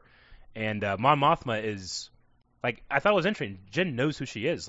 Does the galaxy know Mon Mothma? Because she was introduced as exiled senator. Yeah. And I didn't really think about I always thought Mon Mothma was still just secretly. Bale's kind of secretly doing stuff, right? I thought she was secretly doing stuff, but it feels like she was out and about. At that point, it would have been after Rebels, right? Whenever she was she was escaping, because she had during speech. Rogue One. Yeah, so you're right. I think they're the senators and stuff. She might be one of the forefront senators. I don't know all of our senators necessarily, not for every state, but I know a few of them for a few states, just because they're either really big jerks or really cool people. Yeah, they're either awesome or they're terrible. Yeah, they're either really cool or really terrible. You don't know the satisfactory ones. Yeah. So you have Mon Mothma, who's really pushing for an equality kind of state, and the Empire's overreaching all this stuff, and then eventually when she leaves and does that speech, just news gets out, so she's probably fairly prominent in that. So gotcha. Yeah, I think it's all. And then I love the way this book ends, because the entire book, Jen, she misses her father. She is ashamed of her father in a way because she thinks that he is, he drank the Kool-Aid and left her and went and doesn't really care about it, and she discovers that's incorrect in Rogue One. Yeah. So the book can't go too far into it, No. how she will eventually feel. But you end the book with this conversation between Galen Erso and Lyra Erso talking about kyber crystals, and Jyn has that kyber crystal the whole time, which I did discover there was a continuity break in this book. Before, the Rogue One novelization states that Jyn had the kyber pendant smuggled into the labor camp, whereas in this it explained that they kind of just thought it was a broken piece of glass. Some stormtrooper right? was like, whatever, Just just keep this. it. But I'm like, when Yeah. they said that, I'm like, glass Me in the too. prison, wouldn't Yeah. you not want them to have that? Yeah, apparently there's some continuity break, and then that's going to happen whenever you have new media. It's not everything's going to be perfect, because guess what? The shit's fake. But they have the conversation about the kyber crystal, and he says kyber is much more than a rock. It has the potential to change the whole galaxy. And Lyra points out, it's cracked, it's broken. Yeah. And it ends with, you never know, something strong and broken really can be powerful. And he's talking about his daughter. I know. When they said that, I'm like, oh, like Jyn. I thought that was really cool, No, too. I got really emotional because, and I want to rewatch Rogue One because I need that's That's what what I'm saying. That's what he wanted to say whenever he couldn't say it. Yeah. Right? Oh, so good. I feel like this adds so much more to different things. Like, Yeah. there's that thing where it's like, what's his line that Galen says where it's like, everything I do for you? I do There's for there's you. something like Yeah. that, right? And then she goes through most of this book Yeah. believing her father abandoned. Yeah. He joined the Empire. He's against everything that him and his friends were for. Mhm. And then you get to the end of that, and he's, dying and everything, and it's like, I was never for it. I lied. There's a way to destroy this thing, and I was Yeah. doing this all for you guys to stop this great You know that evil, motherfucker painted a big middle finger behind that Right? exhaust. Yeah. Yeah, he was so. But I just every time I watch Rogue One, I get so sad that fucking Galen Erso doesn't get to say anything real of substance. But in reading this book, I kind of feel like even just that last chapter, You that get that last part, feeling, I feel like, yeah. oh, I think that's what he wanted to say, and it was really special. Yeah. So, No, I like that a lot. I thought there's some really good things in this book, and if you like Jyn Erso and Yeah. you like Rogue One and you want to really understand yeah. that more, I think this book did a really good job of all that. Aaron, there will be a Badonkagonk where I don't cry, Will there? but it is not this day. All All right. right, Rebel Well, Rising. I think that might be it for this. We're going to be doing the Mount Rushmore thing. Yeah. If you guys do have any questions about the book that you guys want us to get into, we'll try to pick up some questions Yep. at the end. But, I guess we need to get into this Mount Rushmore. So, Eric, we got to pick 4 characters? Is that what we're doing So here? Mount Rushmore is you pick a ballpark and you got to pick 4 characters that are put up on the mountain Okay. for all to see as the shining examples of that thing. Now, I want to start with Sith. You want to start with Sith? I do. Because of what you said earlier, I do. right? Because I think a lot of people will be very tempted to put Darth Vader on the Sith Mount Rushmore. And I'm going to tell you why you shouldn't. All right. Well, I got to pick 4 Sith. Yeah. Now, are we sticking to canon ideas? Nah. Or can we get you You dive do what in, the fuck you want into to. EU You and do shit? what the fuck you want. I'm This getting is crazy. Donka Eric Donk, is baby. We can do what we crazy. want. I don't know about this. Obviously, Darth Sidious Palpatine is Uh, the Emperor. There is no other greater. He would laugh that there are 3 others even in the contention for Right. Mount Rushmore. I will say that there's going to be 2 that I think that we can agree on. Okay. Which I think Palpatine was one that I was going to say. Yep. The other one, sticking with canon, is I'm going to go with Bane. Darth Bane. I The feel like rule of 2. Bane needs to be on the Mount Yeah, Rushmore. if Sidious are we is- trying to come up with the same? Are we trying to? We're trying to figure We're it out. getting one group of 4. They came to us and say, "There's a guy with a chisel outside. And he needs to know who he's Okay. making." Right. So we're good with Palpatine and Bane then together, yeah. right? You agree? Sidious. I don't even need to talk about it. Bane is just. He is the beginning of what Sidious finishes, so he has to be up there. I Sure. feel like. And Drew Karpyshyn's 3 trilogy books are so amazing that I don't care that they're not canon anymore. Okay. You should sure. still go check them out. But now we have 2 more, and So I can't pick Darth Vader. I think You're gonna that argue you against. can. You're gonna argue against Darth But Vader. let me try to convince you why you shouldn't. Okay. Darth Vader is a parable. He's not a Sith legend. Okay. He is a Jedi boogeyman. Jedi And when I boogeyman. say that, I mean that Darth Vader is what Sidious is. It's how Sidious mocks you. Sidious defeated the Jedi so hard that he took their chosen one and turned it into a lapdog. I don't think other Sith would necessarily respect Darth Vader in that way, because Darth Vader isn't himself. He is a broken, empty shell and a piece of armor. He's a lightsaber. He's a weapon. He's the culmination of. There's this great passage in Rise of Darth Vader, an old EU book, but Sidious talks about how we've grown past the use of lightsabers. We don't need to do them. I could fry any motherfucker I want to. Well, yeah. But I do it because I'm mocking them. Hey, you see this thing that you're really good at? I'm 10 times better, and I think it's bullshit, but I mock you. Yeah. Rise of Skywalker, he was killing everybody. Yeah. And he didn't use a lightsaber then. Absolutely. Zapping shit. I mean, we watch him in the Clone Wars, and, when he's fighting, whenever he gets to actually just enjoy himself. Like, I don't think he cares about being a good lightsaber fighter. He just is, right? Sure. Because he will mock everything. Like, of course he's going to do that to Darth Maul. He turned Darth Maul into a weapon, and then he uses his own weapon, Maul's own, pride. Maul thinks he's the best, right? He mocks him. And I think that Vader is the culmination of mocking Jedi, right? So I don't think that Vader deserves a spot on the Sith mountaintop, because Vader is not what makes that character special. Anakin makes that character special. Vader is a shadow, and he is not a face. So even Darth Vader from Mace Windu's death to Obi-Wan fight. Yeah, that's just a doesn't count really, either? really, really sad kid that made really bad decisions. And then you know what? Made some other sad kids. Okay. Well, with what we're looking at then, what other Sith are we going to pull from then? If we're does Darth Maul fit into there? Because he also kind of falters in and out, and even by the end, he's formerly Darth. Oh, yeah, he hates the Sith just as much as he hates the Jedi. Yeah.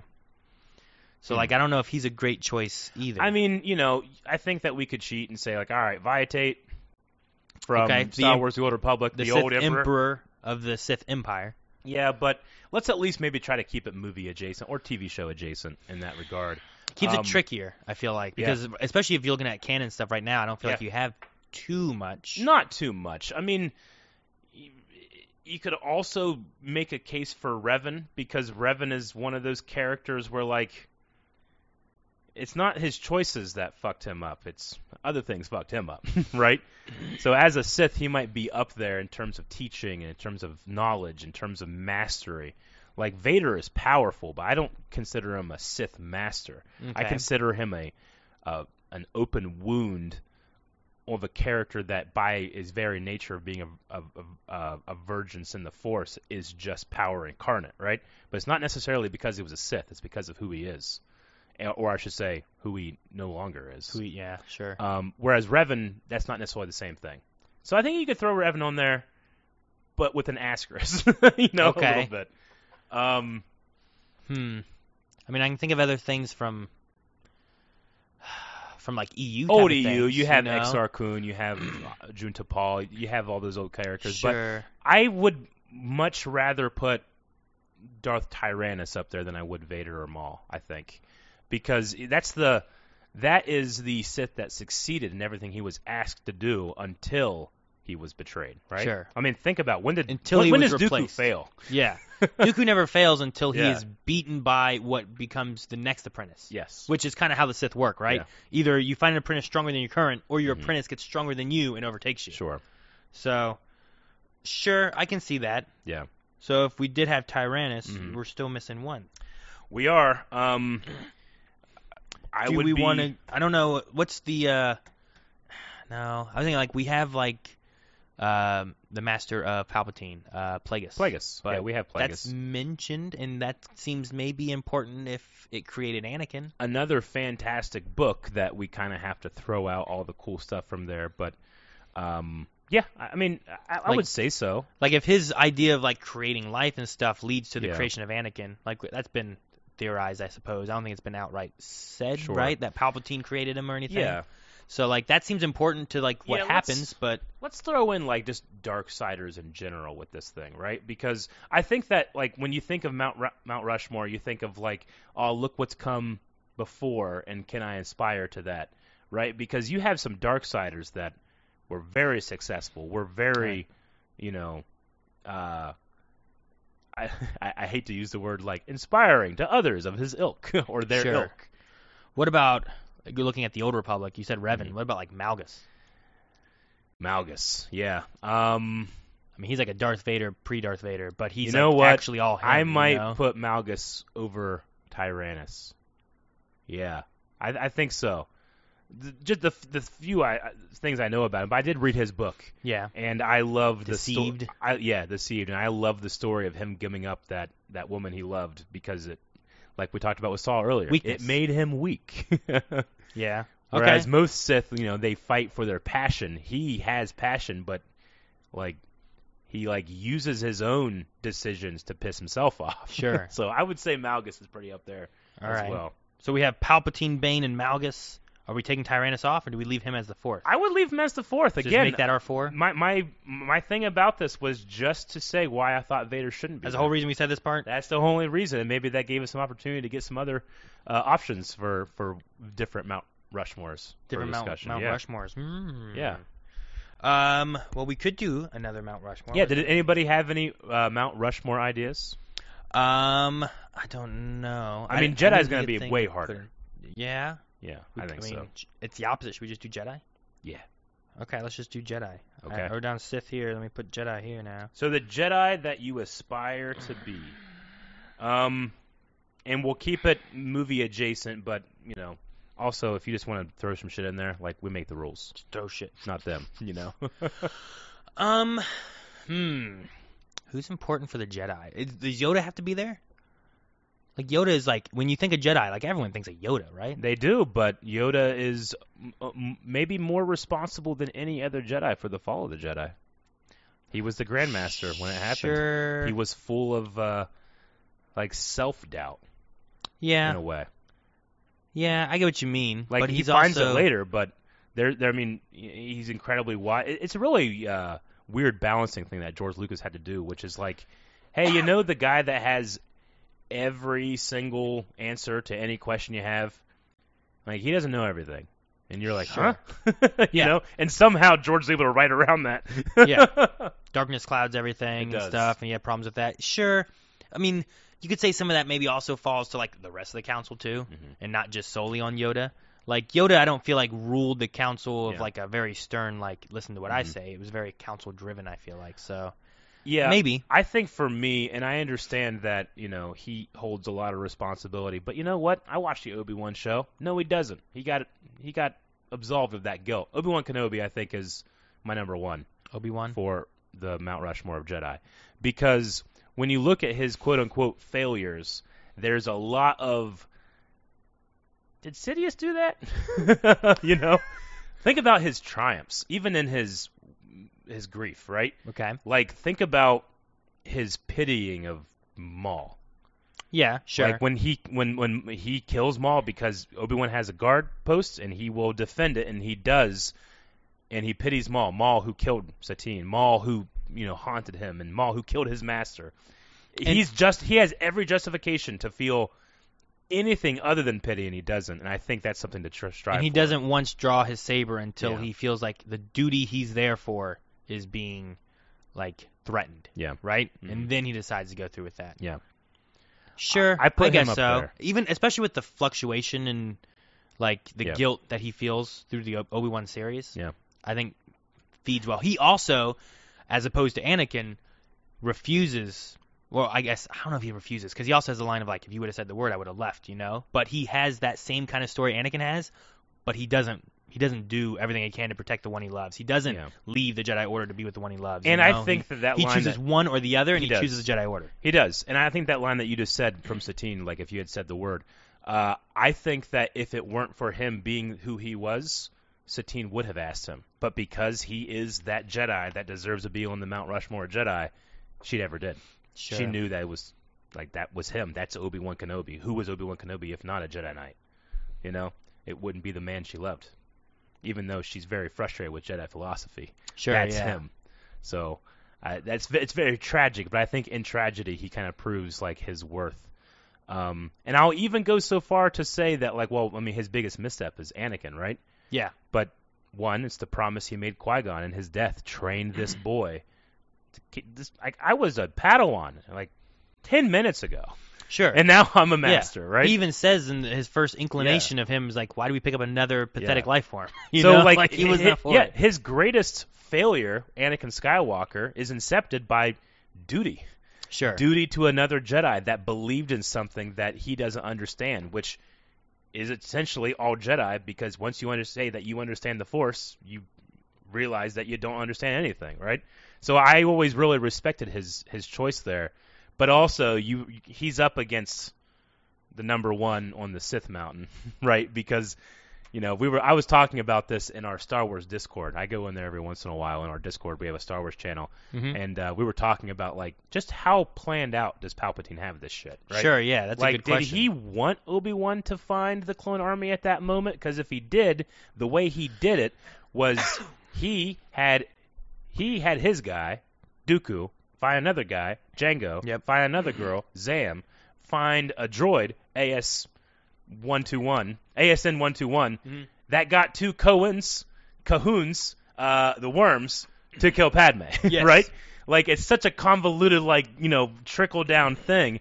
But one, Palpatine understands that delegation and convolution, confusing things like that, that's how he took over the fucking Senate, so that works. Sure. But he makes it seem like it's not his idea for him to become chancellor, right? Yeah. Oh, well, they nominated me, Oh, she wants to vote no confidence. It's not me wanting it. But in the same act, he separates Obi-Wan Kenobi, who goes off to Kamino, and leaves the person that he himself started the threat on, right? You had Newt Gunray in there as well. Sure. But he targets Padme, who he knows for a fact that Anakin can't stop dreaming about. Mm-hmm. It's his dream girl. And pushes them together. And he has dreams of his mother dying. Just happens to show up on Tatooine 1 month after she's taken. And the very last second that she could say something, and then he could say something to her, he could get what's in his heart out to her because he promised to come back and free her. She dies. And you might say, that seems like a lot of coincidences. And I might be like, or it's Palpatine just stirring the pot. Just really he just has planned. Blue flame all around him, and he's, Sure. And can you blame Obi-Wan Kenobi for that? Because guess what? Darth Vader doesn't. In the Obi-Wan Kenobi show, he's like, you didn't make me Obi-Wan. I am what is left behind. You didn't kill Anakin Skywalker. I did. Sure. So Obi-Wan, to the point where he just all right, I got the fuck out of here. I feel better. Yeah. I mean, he could have stabbed him in the head. Yeah, he could have. He definitely could have stabbed him in the head. And then there wouldn't have been this problem. But yeah. I don't know. That's the only thing that I've seen people be like, why didn't he just stab him there and kill him? I can understand in the end the Obi-Wan being like, I am done and I'm done with this. I'm not gonna. This isn't my duty anymore. I get you. Maybe the show could have done this a little bit better. But I mean, when I watched it, I really felt like, Obi-Wan's grief over what he did to his best friend was so overwhelming, he cut himself off from the Force. Sure. Which you might think okay, that might be a cool story, but really think about how significant that is. Obi-Wan has been a Jedi his entire life. Mm-hmm. He's never not once been part of the Force. That's how much trauma he went through because of the guilt that I fucked up, and that kid, that he's such a great kid, and look what I did to him. That when he learns that didn't happen, and the Force is rushing back into him, and then he's just like, hey, the fuck out of here, everything that he thought that was terrible about himself isn't real. Sure. And he's like, I can do something, and we know what I can do. Exactly what my master and that Yoda came and said to do. It's not kill Darth Vader. It's not kill what you hate. It's save what you love. I gotta go guard Luke Skywalker. Sure. Because love is what will bring Anakin back. The Force doesn't want Obi-Wan Kenobi to kill Darth Vader. The Force wants Luke Skywalker to bring Anakin Skywalker back. And, sure. have an act of love, right? No. Which I think is fine. I don't have any issues with the show doing that. But I was like, when you cut off all his other limbs, you could have cut off his head or something instead of leaving him there to burn to death or whatever you did. I get you. That's a little dick move. But yeah. So Obi-Wan Kenobi is up there as a shining example. All right. I suppose I'll agree with Obi-Wan then. Okay. It seemed like you had some reasons. I had some reasons. But now it's like, okay, well, do you put Yoda up there? If we don't do Yoda, if Yoda's the reason for the downfall. Yeah. Like, who else do you pick then? It's gonna be hard for you 'Cause, to like- put prequel Jedi up there. Like Qui-Gon, I don't know that one works too well, Yeah. even though he like really believes into like the he looks at the Force so different than all the other Jedi, you know. And maybe had he not been killed by Darth Maul, Yeah. maybe things would have been different. One, there would have been a father figure for Anakin, Yeah. which would have set everything on a totally different course. But the way he looks at the Force may have been what you needed to be able to stop Palpatine from coming to power, you know. True. I don't know. I'm not resistant to it. I mean, if all the prequel Jedi, he's probably Sure. yeah. Though with that, like, I also thought about Ahsoka. Though Ahsoka leaves the Jedi Order, so can she be a Jedi? Jedi. Yeah, can she be on the Jedi list when she leaves the Jedi? And even proclaims that she's not a Jedi. No, yeah, Ahsoka is such an interesting character. I don't know if I can put her on the like quote unquote Jedi Mount Rushmore. I might put her on like the quote unquote best characters of all time. Sure. But I don't know if I'd put her as I love on the Ahsoka. Jedi. It might Ahsoka's be on awesome. the I am not a Jedi list. I would go with Kanan Jarrus. Kanan? Kanan Jarrus is a Jedi in a time where there are no Jedi. Kanan is a Jedi that I think people, and Ezra obviously does, especially after he's gone, strive to be like. Like, I can't imagine many people being like, I want to be like Mace Windu, you know? But Kanan, a Jedi of not extraordinary skill, of not extraordinary, events, but can inspire, right? Sure. I don't think I've ever been more inspired than Kanan's passing. He also, like, fights the call He of does. wanting to join and help the rebels and stuff, Yeah. but then because of Hera falls into it too. So, Mhm. like, I don't know. There might be a difference there of him not wanting to help, but also he's just good-hearted that he falls into it naturally. I think that if there was a reaction channel of Jedi, like the Jedi Council, they would watch his and be like, fucking good. You know? I mean, I'm not I like this guy. I mean, I named his son after him, so I'm not going to argue Kanan being there. I think that Kanan's a good Jedi. I figured you wouldn't, Like, yeah. I like that one. Yeah. I was thinking, this may be, what's the word? Maybe a source of conflict for some, but there could be something to be said about maybe having Rey Skywalker being on the list, considering that, one, she also says, I am all the Jedi. Yeah, it's kind of cheating. You know, like, it's like, that's well, I one- gotta fucking carve them all? But, like, the ideas of what she represents and grows into Yeah. is that all the Jedi are funneling in through her, Mhm. and, like, she's, one of the last Jedi now, Yeah. fighting what is, like, the last of the Sith. I And- don't hate that idea. Rey is confronted with so many things. She's Mhm. confronted with loneliness. She's confronted with, again, the found family thing, and it's very tragic. But she, Han looks at her and is like, "Hey, that's someone of worth." And Sure. that's the first time that she can remember of someone feeling that way, right? Yeah. And she overcomes all those things. I would say that Rey Skywalker is going to be on the Mount Rushmore, but we've seen the beginning. We haven't seen the middle, and we certainly haven't seen her end. Sure. You It'd be know? interesting to see where that Yeah, would like go. I have a lot of opinions about the sequel trilogy, about Palpatine, who's also on our list on the other mountain. Mm-hmm. And one of those opinions is like, a lot of people are like, "Oh, this really cheapens what Anakin Skywalker did." And then I go, "What did Anakin Skywalker do?" And they go, "He brought balance to the Force." I'm like, "What does that mean?" And they're like, "I don't know." It's like, exactly. Shut the fuck up. I want to be like, do you think bringing balance to the Force isn't going to have aftershocks? Do you like imagine the worst earthquakes and natural disasters in the world? They don't just end. Sure. You got to clean that shit up. Well, and there's so many questions about what Anakin was and stuff too, where there's like, do you believe he could be the chosen one? Mhm. It's like, I don't know, maybe. And then Yeah. you get to like, we talked about Darth Maul and Obi-Wan, and Mhm. it's like, is he the chosen one? And Yeah. Obi-Wan's like, yes. Yeah. It's like, but I thought Anakin was the chosen one. Yeah. Now you're saying Luke is the chosen one, and then we get Mhm. further on, it's like, so is Rey the chosen? Who's the chosen one? Sure. Like no one knows. It's just a prophecy Yeah. someone made up at some point. I don't even know where it came from. Yeah. Just who said these words? Someone. So I don't know. I'm not against any of it. I know I have my Palpatine's own strong, biases against prophecies and stories, but Star Wars, I feel justified in that because guess what? Qui-Gon is both obsessed with that prophecy, he might be the chosen one, and is like, hey, don't let your mind just wander and think about the future and the past and fire off things. Be in the moment. Here, now. Right here, now, do that. And I think that it's really fun, that moment when Obi-Wan says that I think Luke might be the chosen one, because that shows that these characters don't understand just as much as we don't understand. Sure. They've just been told. And I think that a Rey Skywalker learning those types of lessons will be cool in the future. Yeah. I'm pretty certain that's going to happen eventually. Well, she has so. the sacred text. She does have the sacred text. Sacred text.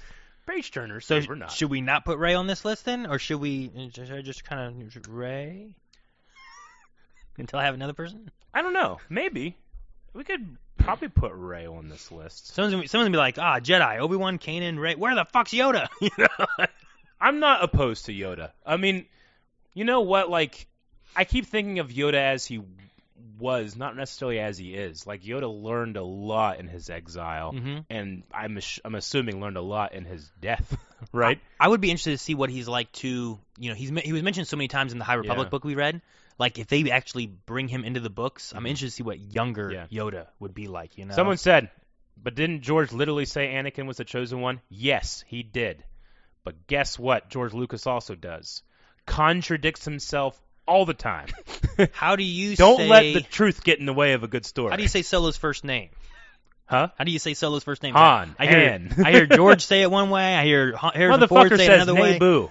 You know, I don't have all the, you know, the George Lucas lore guys like I do the Rings of Power guys right now being like, it should be Naboo, and if you don't like it, you don't love the story.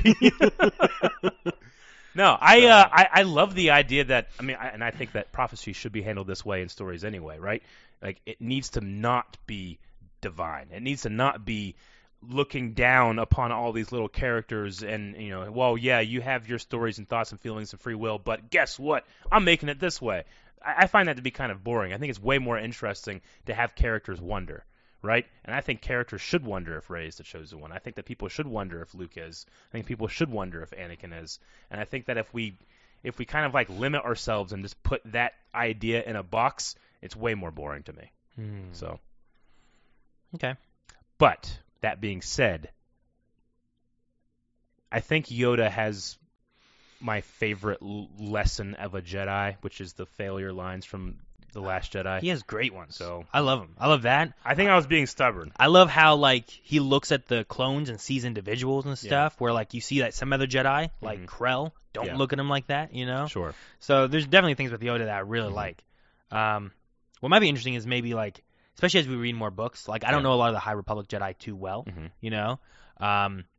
We also, like, do you put in Old Republic stuff? Bastila Shan, Satele Shan. Yeah. There's who fought Darth Malgus in that one video? Like, I was like, that guy's cool. Was he Vin, or was he Vin Zalo? Was he Vin Zalo, or was he someone else? There's two That's names. the guy that fights and puts his hand, his that guy behind the back. That guy's we cool. Did in Ferocity. Yeah, that guy's cool. Cole Vosh. I don't know. I'm gonna say Yoda. Yoda. I'm gonna put Obi-Wan, Kanan, Rey, Yoda. I like Kanan. I like Obi-Wan. I'm iffy on Rey just because I'm like, well, I mean, it's not like she's, you know, I just don't know if she's ready yet. Like, Obi-Wan, Kanan, and Yoda all have a beginning, middle, and end that I can appreciate. So I don't know if it's appropriate for me to put Rey on there yet, but I'm having a hard time thinking, like, you know, I love Luke so much, but I don't necessarily look at him as, like, the Jedi. I don't love Luke because he's a Jedi. I love Luke because he's Luke Skywalker. Yeah. I love Luke because he was a farm boy. I was a farm boy. He had problems with, you know, certain, you know, things. I had problems with. He's a vehicle for me. He is me. Sure, you know? yeah. Luke is like, I love him so much that, like, I need to just put him on, like, the Mount Rushmore of characters that I feel so close to that it's like I'm talking about myself, you know? Sure. So I wouldn't necessarily say that makes him a good Jedi. Yeah. I No, would say agree. that makes him a good person. I can agree with that. Yeah. Yeah. No, I don't think Luke I would put on there. I may argue maybe someone else over Rey, but I don't necessarily have anyone where I'm like, that's the one. Like, especially prequel Jedi. And I'm thinking more of in the canon of everything, you know, versus like going back to the Old Republic too much. But I'm gonna go Plo Koon. Plo Koon. I think of every Jedi we have. I mean, Clone Wars is near and dear to my heart, and I want Clone Wars kind of representational in this thing. But I think of all the Jedi, he is the one that is probably without fault, right?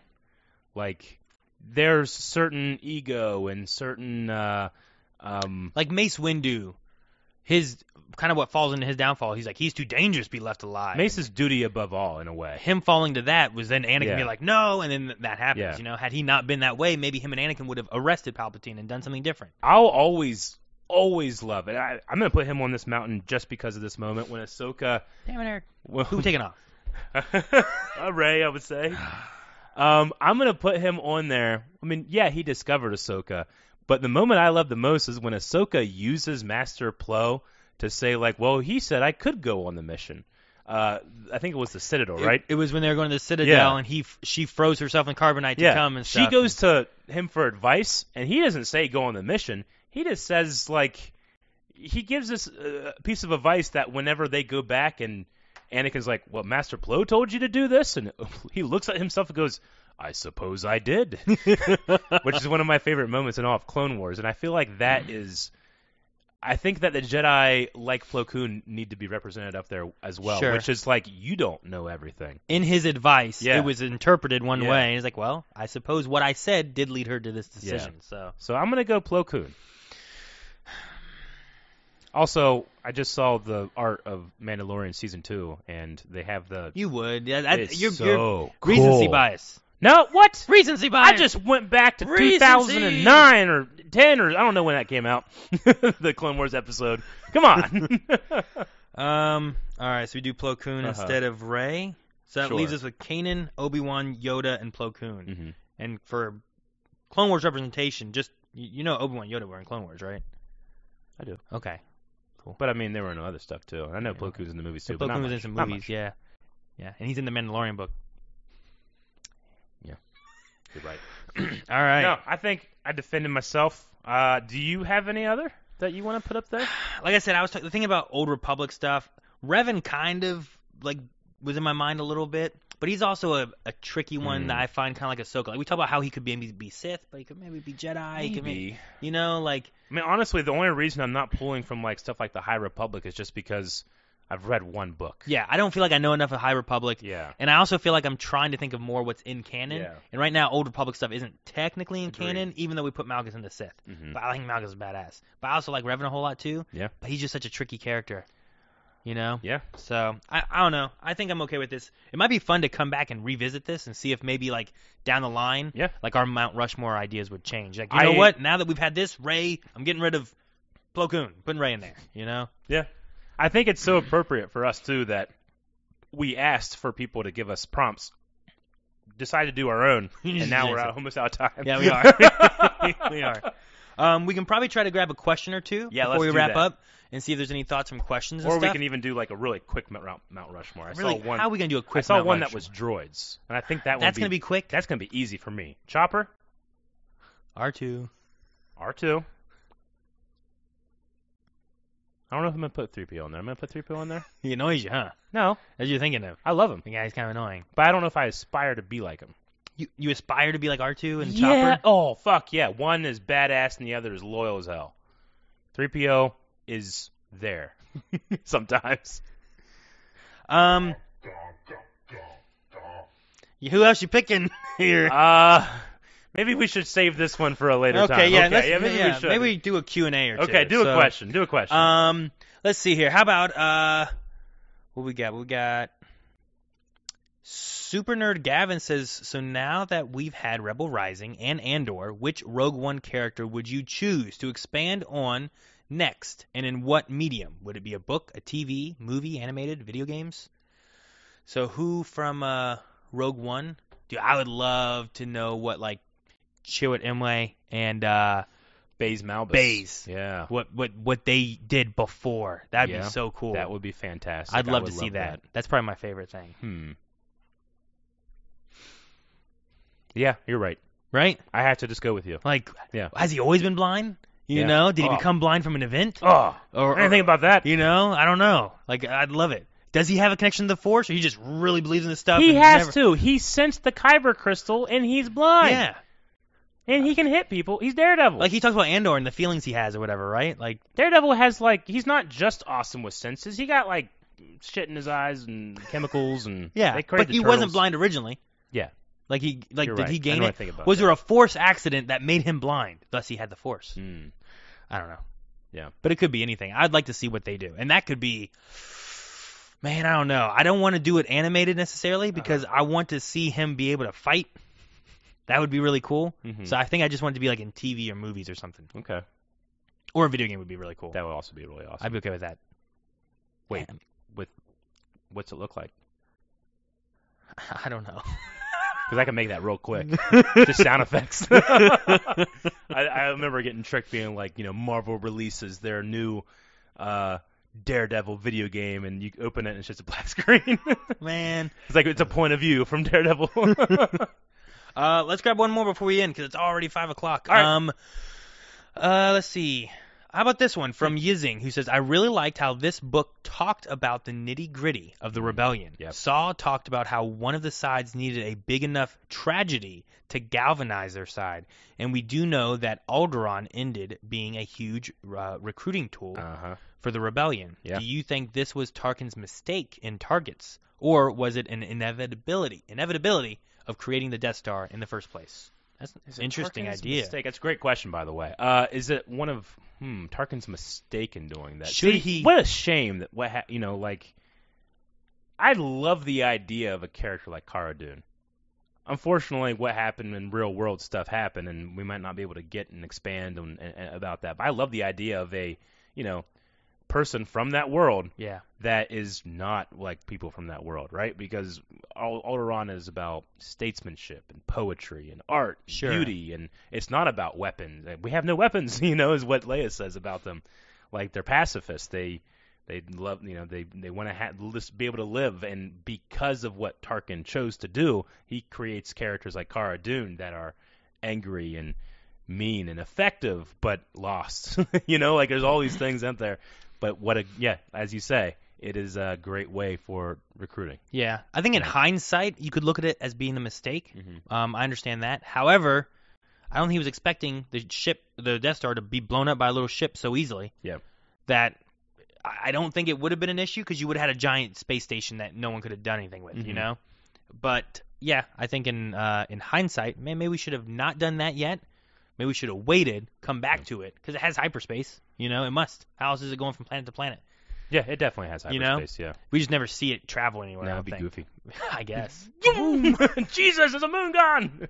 But yeah, just having if he wouldn't have done that and then would have made the target after finding the rebels. He should have made the priority find the rebels, then we'll destroy stuff and make a statement. Yeah. But instead he went for that statement too early, and now the rebels were mad. It's just that he just became governor, right? And they have to be able to tell the whole galaxy, like, hey, you fucked up. We have this thing. Pretty much do what we say or die. It just also happens to be the day that Luke Skywalker got off planet. Yep. It was going to Alderaan. It just all happened to do that. If it weren't for that. But you know what? If it weren't for Cassian Andor, Sure. it wouldn't have happened either. You know what else, though? Yeah. If he would have waited, an hour to blow up that Death Star, Mm-hmm. Luke and Han and them would have been on it. Yep. Problem would have been solved. Yeah. I know. So, what it could have been, I mean, who knows? All is as the Force wills it. Yes. So says Chirrut Imwe. I lost it. Honestly, I feel like a few people can say that, but All right. Well, Aaron, I think that was a very successful Badonka-Gonk. I had quite a good time. But we need to talk about what's going to be happening next Badonka-Gonk. well, for one, we need another book. We do need another book. What did we decide on? I can't remember right now. High Republic. We're going back into the High Republic. Which, let me see, what was the next full I novel? think the next one is Into the Dark. Is that what it's called, Into the Yeah. Dark? All right. Yeah. So we're going to be jumping back into the High Republic, starting next Badonka-Gonk. And I believe for that one, we haven't really quite discussed what the date's going to be.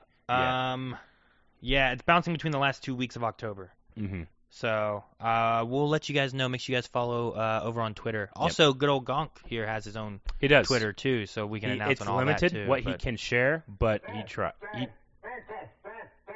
Again, limited, but he's doing his best. So he at and least he'll let you retweets know. our stuff, so make sure you Yeah. guys follow over there, and we'll let you guys know. But it'll either be on the 27th or the 20th. Okay. So Yep. Just follow our socials. Yeah. We'll let you guys know. We're gonna have a great time next time on Badonka-Gonk. Into the Dark. Yep. Let's go, Gonk. So say we all.